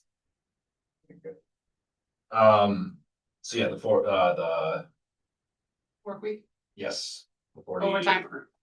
Yes, I know it's been, something that the cities on the table, just about every time that. What was the reasoning from the city side? This was also something that council, had. Has brought up as something that they would like to change in the past. Part of this is, this is the FLSA standard, right? But then also there's been some tax changes, right? With overtime. And the city itself has to capture the amount of that overtime so that an employee can use it as part of their taxes. Yeah. And so when you, I don't know if I'm speaking off of this, but, and maybe Amy's better talking about. There's currently federal tax exemptions. And it has to be for time work though, correct? Correct, it's based off time work. We Not, have labor groups that don't follow that FLSA guidelines, so because burden on us, because we have to every single payroll go through anybody who's outside those FLSA standards and review all your time entries to carve out the pieces of overtime that would meet that exemption versus those that don't. And I think there was a time, I went back and read several contracts going back 20 years, trying to get a little bit of a history on a lot of this, and there was a time when it wasn't. Correct, yeah. And then we went to that, and so now we're looking at going back, so, yeah, I mean, I'm here to learn on this one too, to be honest. Maybe the rest of members of my team could step in on this, but I think it's a benefit. That I don't think is hugely impacting on the city that we asked not to go away. Mary, do you have any insight? Like I said, we talked about it. yeah, do you guys have information of what the impact is on the city to say that it's not hugely impacting? I don't know how many employees per 80-hour period work overtime. I would say that just from an outside perspective, that it has fluctuated. Like we had a lot for a long time where patrol had a lot and we had a lot, and then both kind of went down, and ours is kind of still up in dispatch just because of our staffing levels right now. And I know that we're struggling to fill overtime slots in dispatch now when they are getting compensated if they're using sick time, comp time, or vacation time. And I can't even imagine how much harder it would be if we told them that they weren't getting overtime or comp time for it. Because last thing I want to do is, punish someone for, an example is used. Or to use an example, is we have someone who works at a DUI or something, like we don't have indifference, we have to work. And so say someone works 5 hours because of a major crash or some call out or something like that. And then end of the week or sometime in the week, a kid is sick or something, or they get sick and then they call out. In a way, it's almost like taking this out as a disservice, and I don't want to use the word punishment to them, but because then the time goes back into their like sick bank or whatever. So they work these extra time away from their family or picked up a shift to cover patrol or something, and then something happened that was unforeseen. And those don't come up very often, but it's also like, to add on to what Mary said, is we're gonna have a harder time for people to pick up the phone or pick up extra shifts. And yeah, right now communications is up there where they are needing to fill overtime. We're getting to that point where we're fully staffed. I maxed out my comp bank in a matter of like a year and a half because we were so low staff. Officer Carnegie can say the same thing.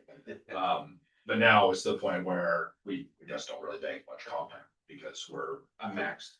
I can't accrue anymore. Yeah, I buy pretty tight. I try to do the best I can with math. On the, on the 240. But So would, an alternative, so it sounds like part of your concern is for those officers that are having to stay on past their assigned shift to complete whatever thing that they're working on. Or call in, so whatever, yes. Well, I'm parsing it out. Sure, okay. So one concern appears those officers that have to stay past the end of their assigned shift. So, would some kind of compromise to that as far as 40 hours work include an overtime calculation for those overtime hours that are on top of, or like a 10-hour shift, so anything over 10 hours in a scheduled shift would count as overtime, because then to some degree, if it's 40 hours a week worked, but also more than 10 hours in one day, there would be a possibility of getting overtime regardless of what happened elsewhere in the week. I know that some people, I don't know how that would fully work. The other concern is like if I have sick at the beginning of my week and then overtime comes up later in the week, will I be as willing to do that knowing that's not going to be, I'm able to accrue it? But I don't know how it works specifically with aides or sorry, a 10-hour shift and everything over that would be overtime. Well, I feel like that's the way it currently is. Because accrued leave counts towards their hours worked. Any day that they've worked more than their shift hours, they just automatically put it into overtime. Because it doesn't matter if they have a sick leave or a vacation day programmed into that week. Because those hours count towards hours worked, then any time they work outside their shift is currently overtime. Yeah, that's currently. But Yeah, so I guess I was having a hard time differentiating. I think be in that the to what- middle to where if you're longer in the day, you can earn overtime, but in the week. Versus coming in and covering a shift. No, just like in the week, the 40 hours, sick leave vacation wouldn't apply So, to anything over 40. so it's just an option. I'm just throwing it out there. Sure. So we can say, 40 hours actually worked, as one caveat. And then in addition, if you work more than 10 hours in one day, so maybe 3 days you worked, or 2 days you worked 10 hours, one day you worked 12 hours, and another day you took sick leave, you could still get that 2 hours of overtime because it's technically it's overtime. You worked over the time that you were scheduled.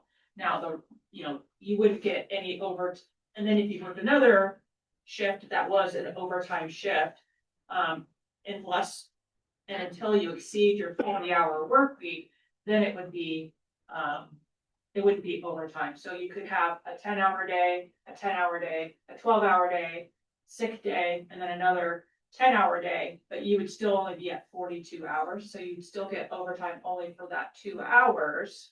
And then the sick day wouldn't count towards your hours worked, but the other day, yes, you wouldn't be getting overtime per se, but I believe that the city allows you to switch that day with the sick day Yeah, too. your sick day would go back in your bank. You wouldn't use.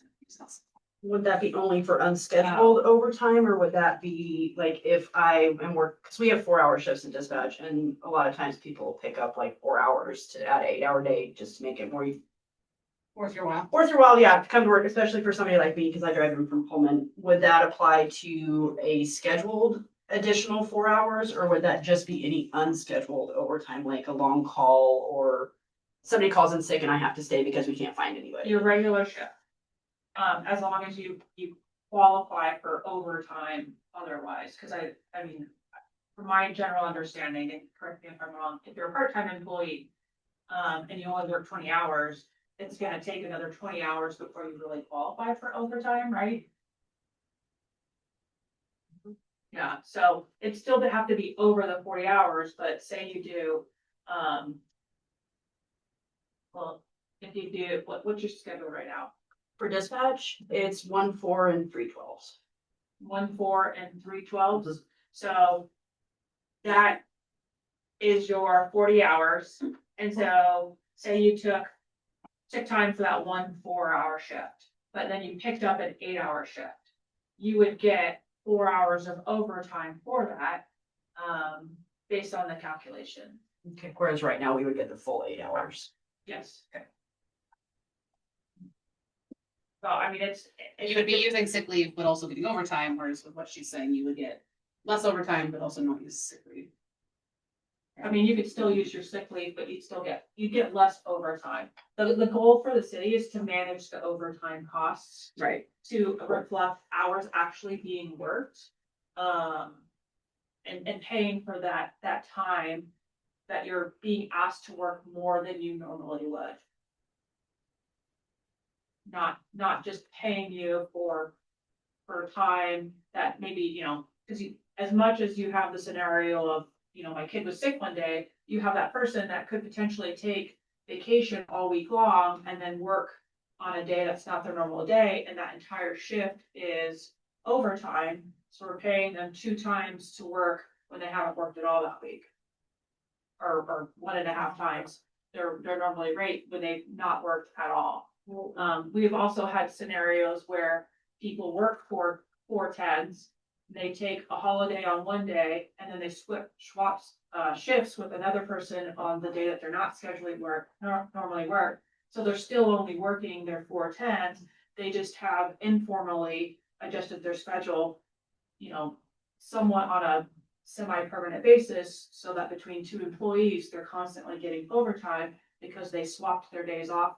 And for both of them, they take a vacation on their normal day, and then they trade the shift with the other person for the other day. So now both employees are getting overtime for a shift that someone else was otherwise scheduled for. I do have a question about compensatory time though, because that is time that we have already worked that we earn time for. But that's completely separate, I guess, from the overtime discussion. But that's included in a 40-hour work week, so the overtime discussion does affect compensatory time, because that's time that the employee, at least the way that I understand it, and if I'm wrong, please correct me, is You're not using the comp time. yes, using the comp time and then Or having the work. comp time also be included in that 40-hour work week, and then either working an overtime shift or a 4-hour. So the compensatory time would come back if I worked, see, I took my 4-hour shift off with comp time. And then I worked a 16-hour shift on a 12-hour day. Would I get my compensatory time back and earn no overtime, even though the city already owes me that compensatory time because I already worked it? Is that how that- Compensatory time, once you make the decision to take, rather than taking overtime, to convert it to accrued leave Mhm. at 1.5 times, Yes. at that point, it's just an accrued leave balance. Okay. But yes, typically, then that comp time that you were planning to use would go back into your bank. Okay. I mean, that is a upside to having your, you know, filling out your timesheet based on hours worked, is then you have the ability, like, maybe you have really low accrued leave balances. Some people do, Yes, I like, know. I experienced that with my own staff. Yeah, I mean, one of the If they benefits can of pick up a this. shift, then they don't have to use their accrued leave because they're just subplanning those hours. And it's helping them build up or preserve what time that they might have. Yeah, so one of the benefits is that then it helps your accruals go up, your vacation and your sick and your comp. If you're working a different day to make up for those hours, that makes sense. Yes. I know, yes. How would that affect, I guess, let me ask a question. Is anyone else in the city having their policy that they can be ordered into work? Is that a policy anywhere else in the city? There is, outside of fire. Yeah. Okay, how would your proposal affect that in terms of, the over? We take a week off of vacation, right? And then we get ordered in, say on one of our scheduled days off. How would that work with, are we gonna get vacation bank back into that? That's. So you guys have a different provision in your contract that addresses that. It's a little bit different to some degree because with current city employees, again, correct me if I'm wrong. I mean, when you fill out your time card, you get that minimum 4 hours. Day off, it's actually hard to use for vacation. It's in theory, you can still take that time day and not on it. Definitely not have it go back to your bank. Yeah, like you get Or extra your 4 hours vacation plus whatever hours. You 30-minute you get call out, paid whatever. 2-hour minimum, I believe. Yeah, and remember, like On vacation. Not talking about vacation, he's saying he Really, works people Monday got through people Thursday. that- He's on vacation all those days, and then on his Saturday, Mm-hmm. he gets called into work. Call All out. of them have, because some. I think Stand call by or out, call out. does it have its own pay though? You don't have vacation together. Oh, you call back on vacation. Yes, It's a 2 We're hour. not talking about vacation day, though, you're talking about your weekend after you take vacation. Yeah. Oh, We're right. not like a. I am talking like, Oh, you know, 'cause my expectations, again. This is just me, personally. My expectation, I take a week off. 40 hours, I have an expectation that I'm gonna be off for 10 days. So, 3 on the back end, or 3 on the front end, 3 on the back end, so 10 total days off. But I get called in, let's just say, on the middle of my weekend, on the back end. That's my question, is how is that affecting, because I know that there's policy with. Sorry. I know that there's policy that addresses if you get called back on your vacation, like the day that you Okay. take it, that's. Yeah, I'm It would talking be a about. call in, yeah, a call in on a day off or outside your working hours, which we have policies that address that. And there's multiple employee departments that have that sort of With the being ordered. possibility, yep.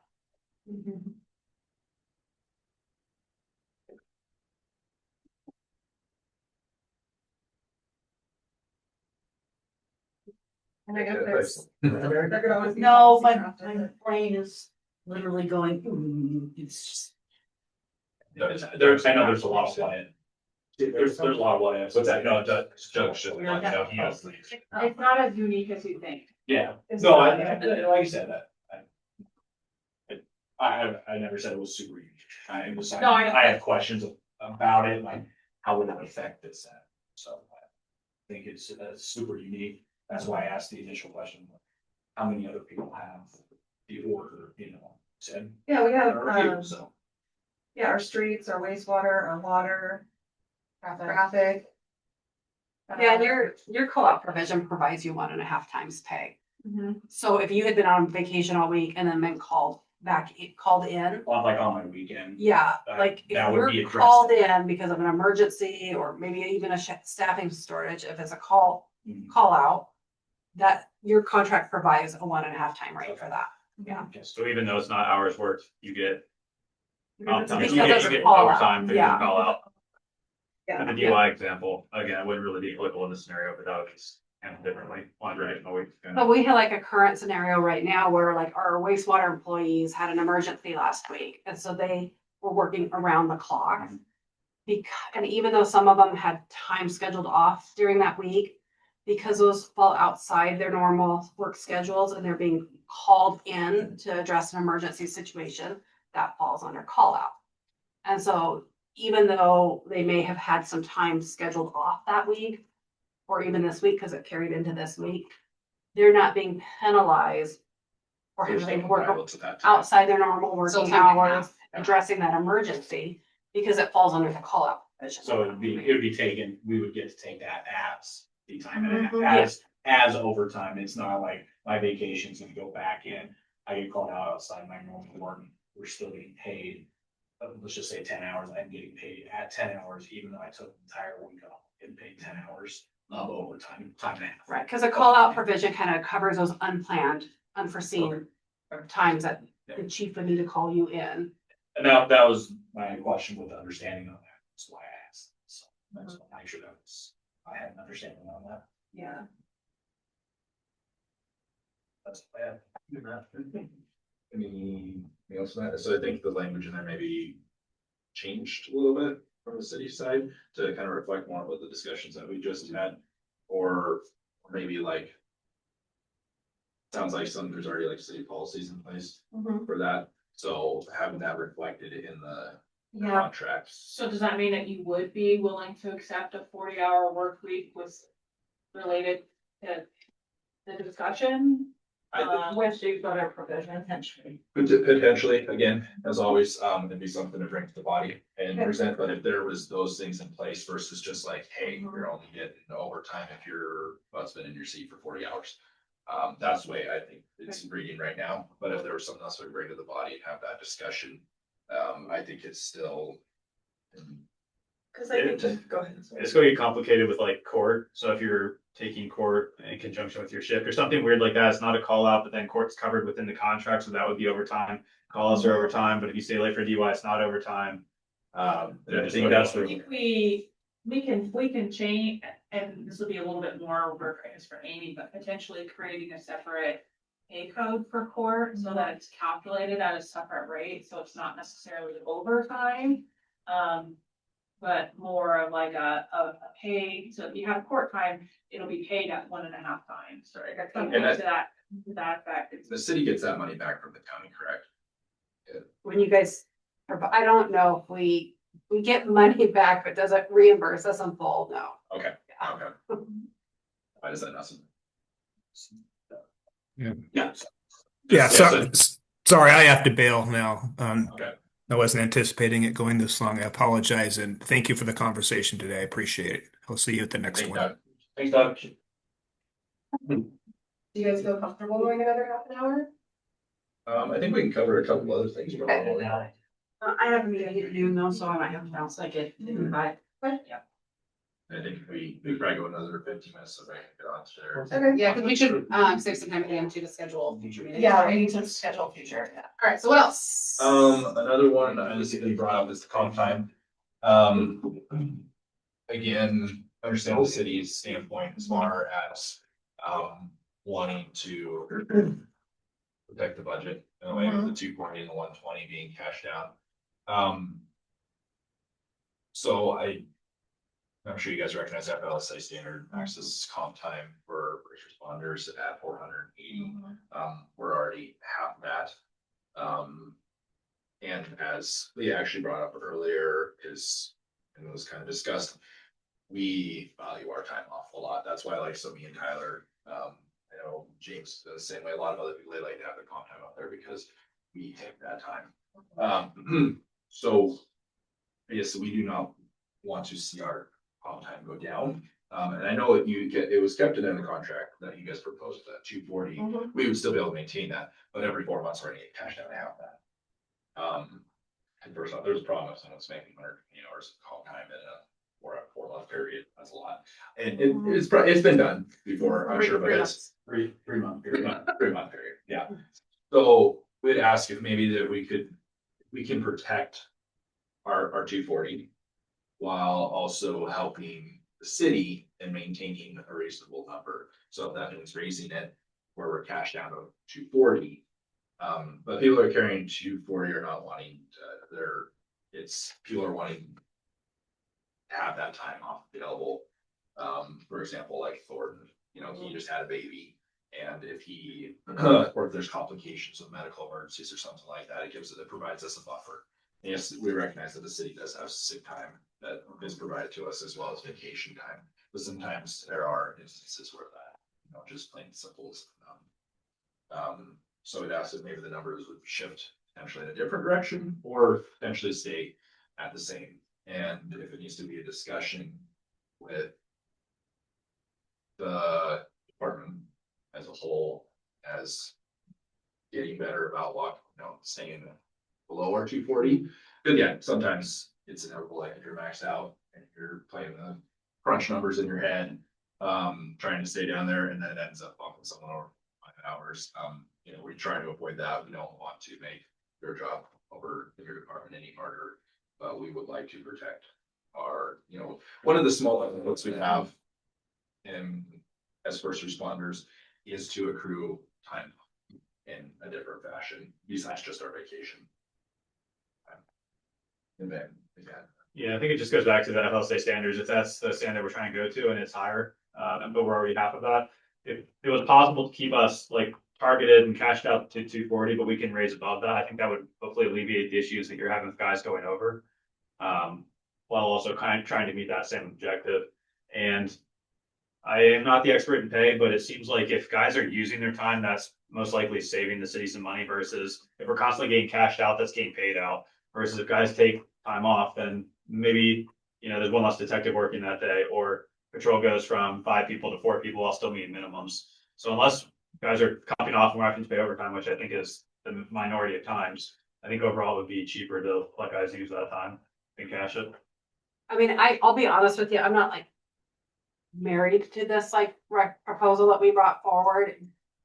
It was brought forward mainly because there's an internal issue managing it. So like we are having to go in and be like, oh, they're, they're exceeding 240. So now I got to go back into my payroll and adjust this individual employee hours and repeat a few steps in the payroll process.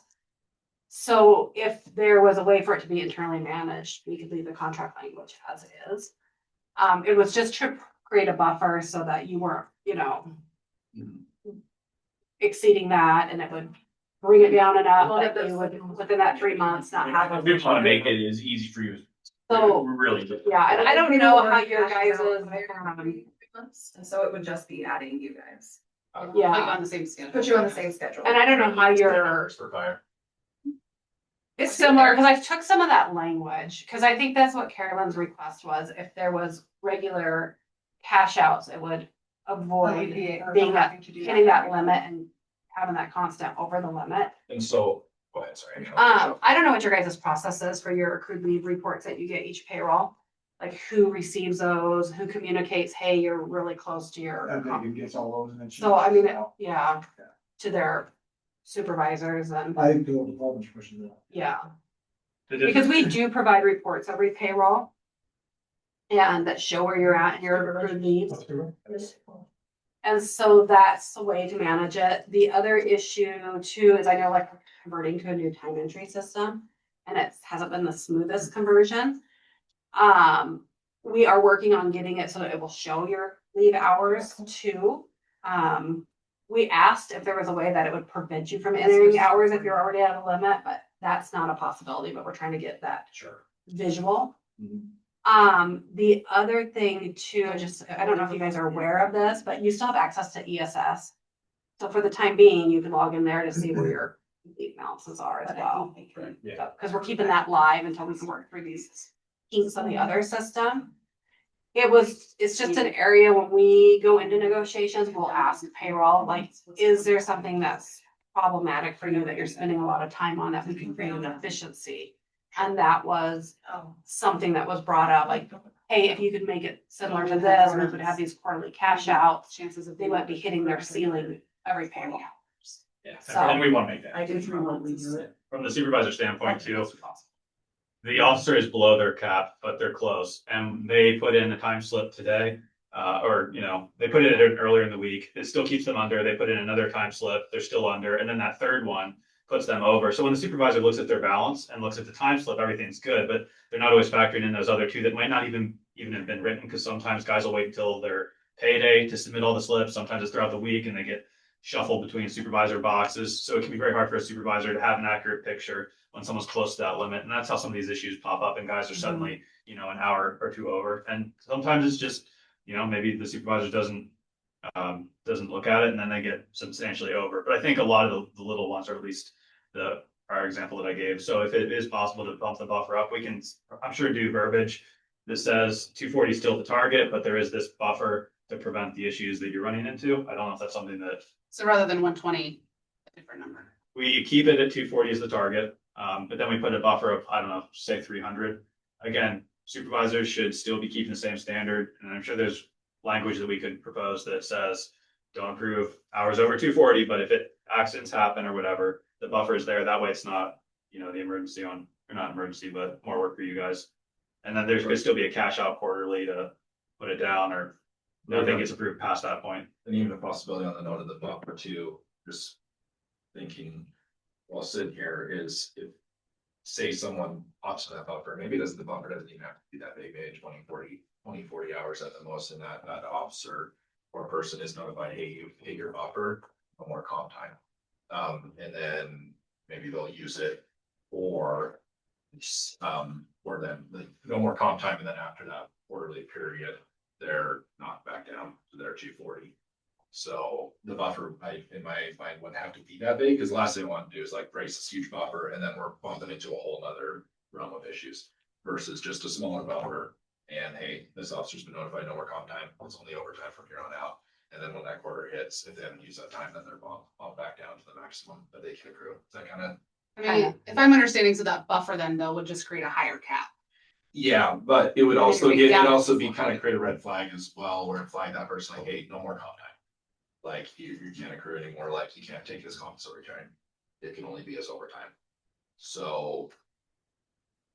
I mean, it's kind of already where we are, I guess, but You're just kind of, yeah. Well, we can work on some language, maybe.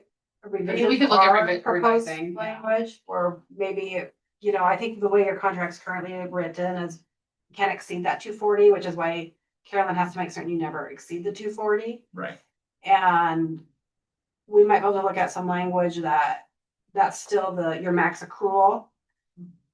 But it would take away the language where you absolutely can exceed it, so that you could have those quarterly adjustments to bring it back down, if that makes sense. Yeah. Let me look and see what I can come up with.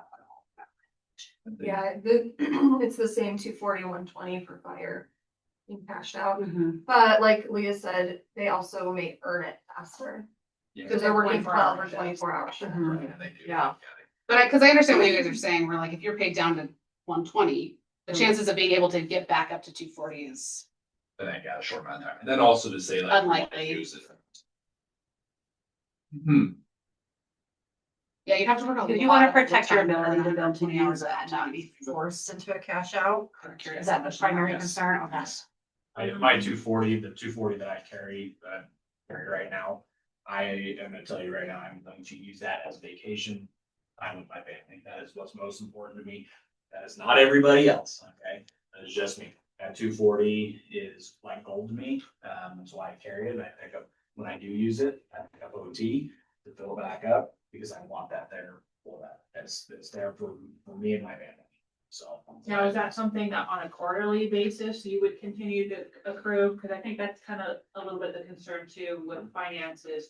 On a quarterly basis, maintaining 240 for those people that then go over, what would be an appropriate number to bring you down to at the end of maybe each quarter?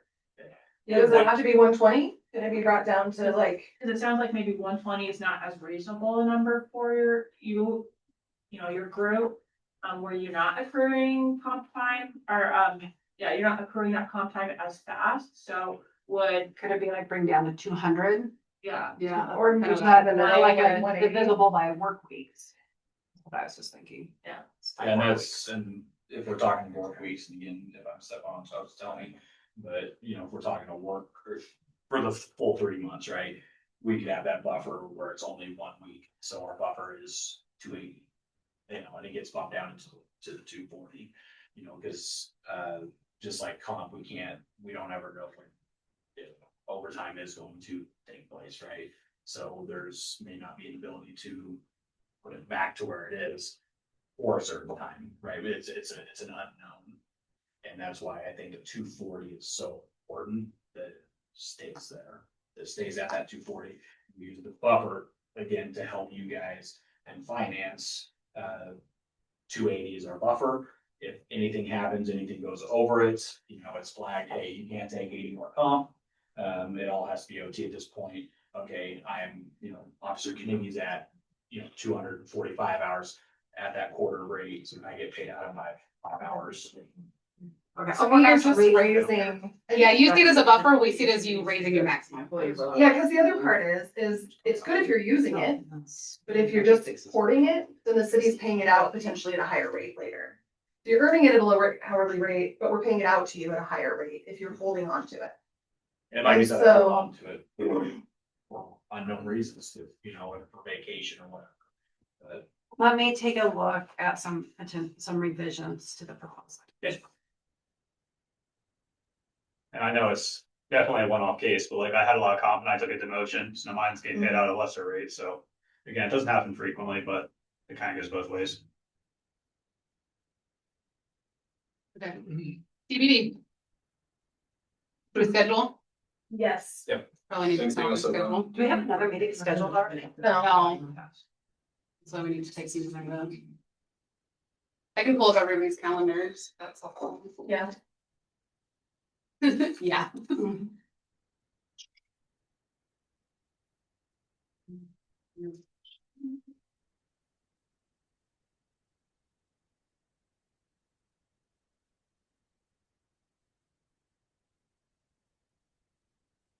Okay. Amy, you're gone next week? Or out of Sounds like she's office? at a training. She's gone on. Oh, she just. See it. I think, But we can. I mean, we- others. Yeah, I mean, I guess how soon do we want to try to meet again?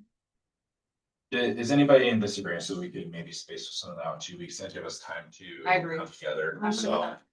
Just saying, So the week of like the 13th? yes, yeah. I won't be here, so that's fine. Okay. You can meet without me. I'm going on vacation. No, I'm going to conference. Oh. Labor negotiations and public sector with. Oh, with, that's safety some good personnel. info. Oh, look at that. Very apropos. Almost. Almost, still, all times. Labor relations. Mm-hmm.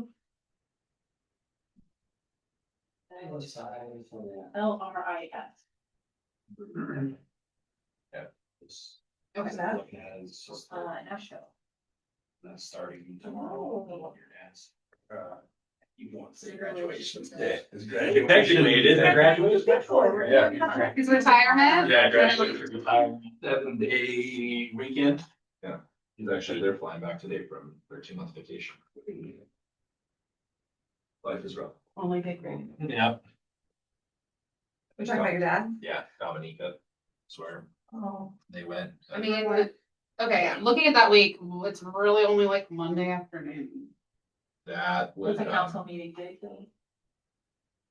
That makes it hard for some stuff. Yeah, Meaning she doesn't want you to schedule. but you're not gonna be here anyway, are you?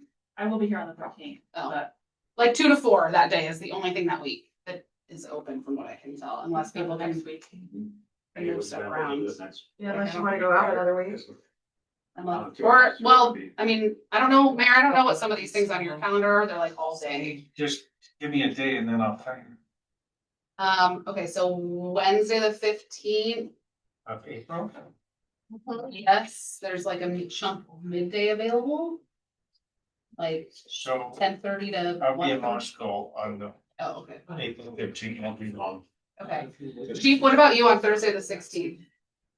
So, You have something from 8:30 to 3:25, otherwise Thursday afternoon, April 16th? yeah. Cause otherwise that day would work. After. I won't be here for that one. And I have a training. I cannot. Yep. I guess You don't wanna bring the training? I could, she's new Yeah. here, she's baby. Or you guys could do Friday, I won't be here, but I'm like, and you're looking at the 17th? yeah, I mean, you guys open to a Friday? I won't. Very good. Right here, if you want to see Miles. How old is he? No. He is about as cute as a button. I know exactly. You're gonna melt. They just pop him on the table and he'll be like, yes, whatever you want. Sit here and just look at all. What was it? 7 months tomorrow. Oh, that's like my favorite age range, like Yeah. 4 to 9 months. We wouldn't get anything done. But I won't be here, so don't bring it. What dates are we looking at? We love babies. We do. Well, so Cause I might have time to watch. what did you have on Thursday the 16th? Sorry. I'm going to the Academy up north to visit, but I mean, I Oh. can't miss it. It's not mission critical. Well, but if you're both gonna be gone. Are you gone through Friday that week? Okay, we could look at the next week. And we're just the week of the 20th in April. That's the week we're gonna. Yeah, I think we're gonna have to. For our next meeting, Yeah, holy smokes. I know.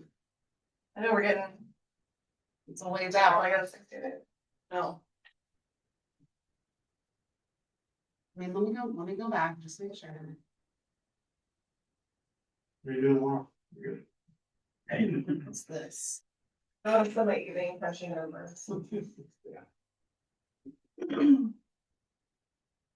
Mayor, what do you have something from 6 to 2:15 on Tuesday the 15th? Tuesday, April 14th. Yeah, because otherwise we could maybe do like a Thank you. Yeah. So just shorter Tuesday, meeting that I afternoon. have, Hey, I have you people guys- out of town all day, But but I mean, you can meet, Yeah. they can meet me and Again, Jennifer I will know be gone, when I and put mine together. we have some folks coming from You have UAC, anything and we have a dinner that that you night, can and there's quite a few people where involved. So I can look at I'm it kind of a and host for this, so I need to adjust be there. accordingly. Or Monday Yeah, afternoon, anything that- but it's. Oh, yeah. But I mean, I did a Yeah, comparison of our. but that's a comparison. council. That's fine. I don't know if Is that a it's council within meeting? range. Oh, that's a Okay. council that. So for officer. Yeah, not an corporal afternoon sergeant, I meeting, have but yet a to get. I mean, I'm okay This because is I'm a gonna little make bit harder. presentation. Nice. It A is. couple of the cities. I had a presentation, I'd be like, Yeah. Washington based. Well, can we go back to looking at Monday the 13th? Can we do a 2 hour on the 13th? Yeah, we could do like 2 to 4. I could, guys know. I'm- Mayor, you have a 12:30 to 1:30. I don't know what that is. We can't do like a full contract, scrub, but we could at least hit high points. Yeah, yeah. Or at least provide counter Look at our proposals. Yeah, sure. So you, Which may impact then. Yeah, So- like you said. I'll think on that. We're here to be reasonable. Or- We're gonna just say a lot of time. I think we can make it later. Yeah, I want to make Okay. it. Maybe 1:30 to 3:30. Look at that. This is within range, you know, but. I don't want to be Yeah, angry. that's a good purview, you know. Are you guys open to 1:30? That's fine. We don't necessarily consider Blaine County as a Yeah. comparison. Monday, 30? Monday the 13th at 1:30? Work, so I'll be here. Do you want to just do 1:30 to 3:30? They tell me I'm gonna be here. It's just gonna show up. Yeah, 2 years, I think it's just 2 hours, yeah, we could. 1:30 a.m. I'm gonna be Okay. here. If I'm ordered to be here, I'm gonna be here. That would be meeting 4, 5? 5. Five. And we did say. 1:30. 1:30 to 3:30. I could stretch it to 4 if you guys really want. Guess we can stealth stretch it if we feel. I can block it out till 4, just so Yeah. we have the room reserved.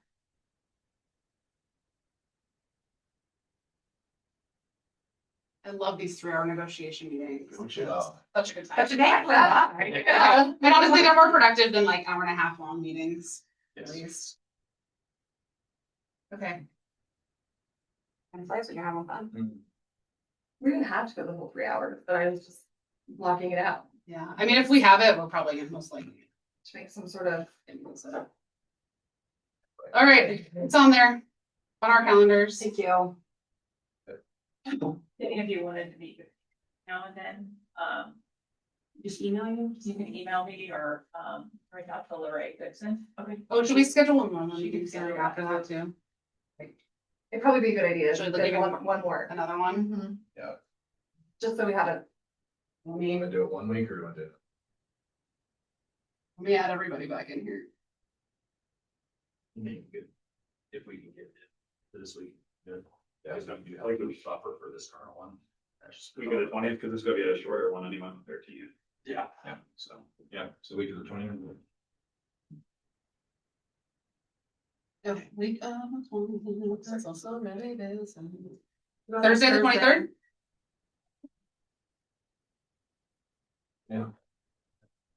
The 23rd. Yeah, we are all open all afternoon, On the 23rd. starting at 1. Well, actually, we could start earlier, but let's not.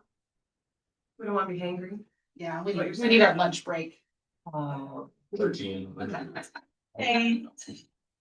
Or we meet, At your- or we meet, Absolutely. Yeah. or we meet through lunch. And I have like. But- Try to chew really fast before you take the call. My daughter thinks it's impressive because I can talk and sing with food in my mouth, like on my cheek, like a chipmunk. I'm like, that's not a skill you want to have. Just like, it's not impressive. Don't think that's impressive. About 24th. Friday? Yeah. Sir. I'm not usually here on Fridays, but, We can still schedule it. I have taser from 1 to 5. so 23rd was a no-go? I think we'll probably. Yeah, we'll stick with the 23rd. Okay. You know, that will be a lot of language talk. Till 9 o'clock blocked off. Jennifer, is that you? That work for you guys? I don't know. Well, it's like grayed out before 9 o'clock. Like it's a work day. Cause like we could start, we could do like That's not 8 me, to 'cause 10. my work hours are 8 So, to 5. yeah. If the one's like Okay. wouldn't work. Okay. Just be on there, but. So 1300, Well, I was, Not as a. would morning, meeting at 10. I mean, we could do like 8 to 10 that morning, it looks like. that would actually. On the 23rd. Maybe we might need a longer meeting though. Yeah, cause there are other things at 10, including stuff in this room, so we have to be done by 10. Okay. So we could do that, so we can do 2 hours in the morning or the afternoon. Does the afternoon give us flexibility to go longer? Yeah, I mean, we could go 1 to 5. And you've got this room up, right? We could start anytime and end anytime between 1 and 5. I have Ally, but if I have stuff she can do. Yeah, but I know. PHS gets FEMA back up, I can make her do FEMA before she has to. Well, the man's no one. But FEMA doesn't work right. What do you guys prefer after? Government's not paying the website, so there's no online FEMA training. Yeah, let's go for afternoon. Do you want me to just block out the whole afternoon Yes. for 4 hours? Yeah, let's do that. Okay, That's not. With the caveat that you bring more snacks. we could do that. Yeah, and that way, because then like if Mary has to go, that way it's short. Yeah, that way if people are like in and out, that's okay. Okay, wait, a taser training, do you actually get tased? I mean, we can't if we want to. You guys have Stephanie You don't have, Burr. you're not like required to get tased? One and done, one and done? You want to stage you? The department that I work at. Yeah, next week. Finding out there. Well, did you guys know Stephanie Drury got tased? Yeah, Stephanie did, yeah. She did in the Citizen Academy? Yeah. Yeah. I saw the video. I did too. She took like a chance. Yeah, well, she said she prepared for it. You don't watch it, you wanna get, oh, you don't. Yeah, I don't wanna fall No over and reason someone not tries to to catch me and they can't. Yeah, we actually hold, Yeah. put your arms up and then we. You, it's one person on each side. Yeah. we sit Oh, 'cause you're around. gonna. I don't. It's. Yeah, I don't know why you'd volunteer for But that. I've heard it's better than being pepper sprayed. I will agree with that. Is it like the hooks? or Cause once is it it's the- done, it's done, Yeah. right? Yeah. Like, it's just excruciating for the, Yeah. but then you get in the shower and it happens all over again, right? Well, Yeah, I- re-traumatized. Bladder control I or had something. hair. And that's what Nikki said, she's like, what if I? But she said like she, I would went never to the let that bathroom like 5 times. Oh, What was it? I'd be drinking no water. 3 days. She was like, I was as dehydrated as you could be. One of my friends did it in college and she was for like the WSU police and thing. Yeah. She said she was like jazzed up with energy.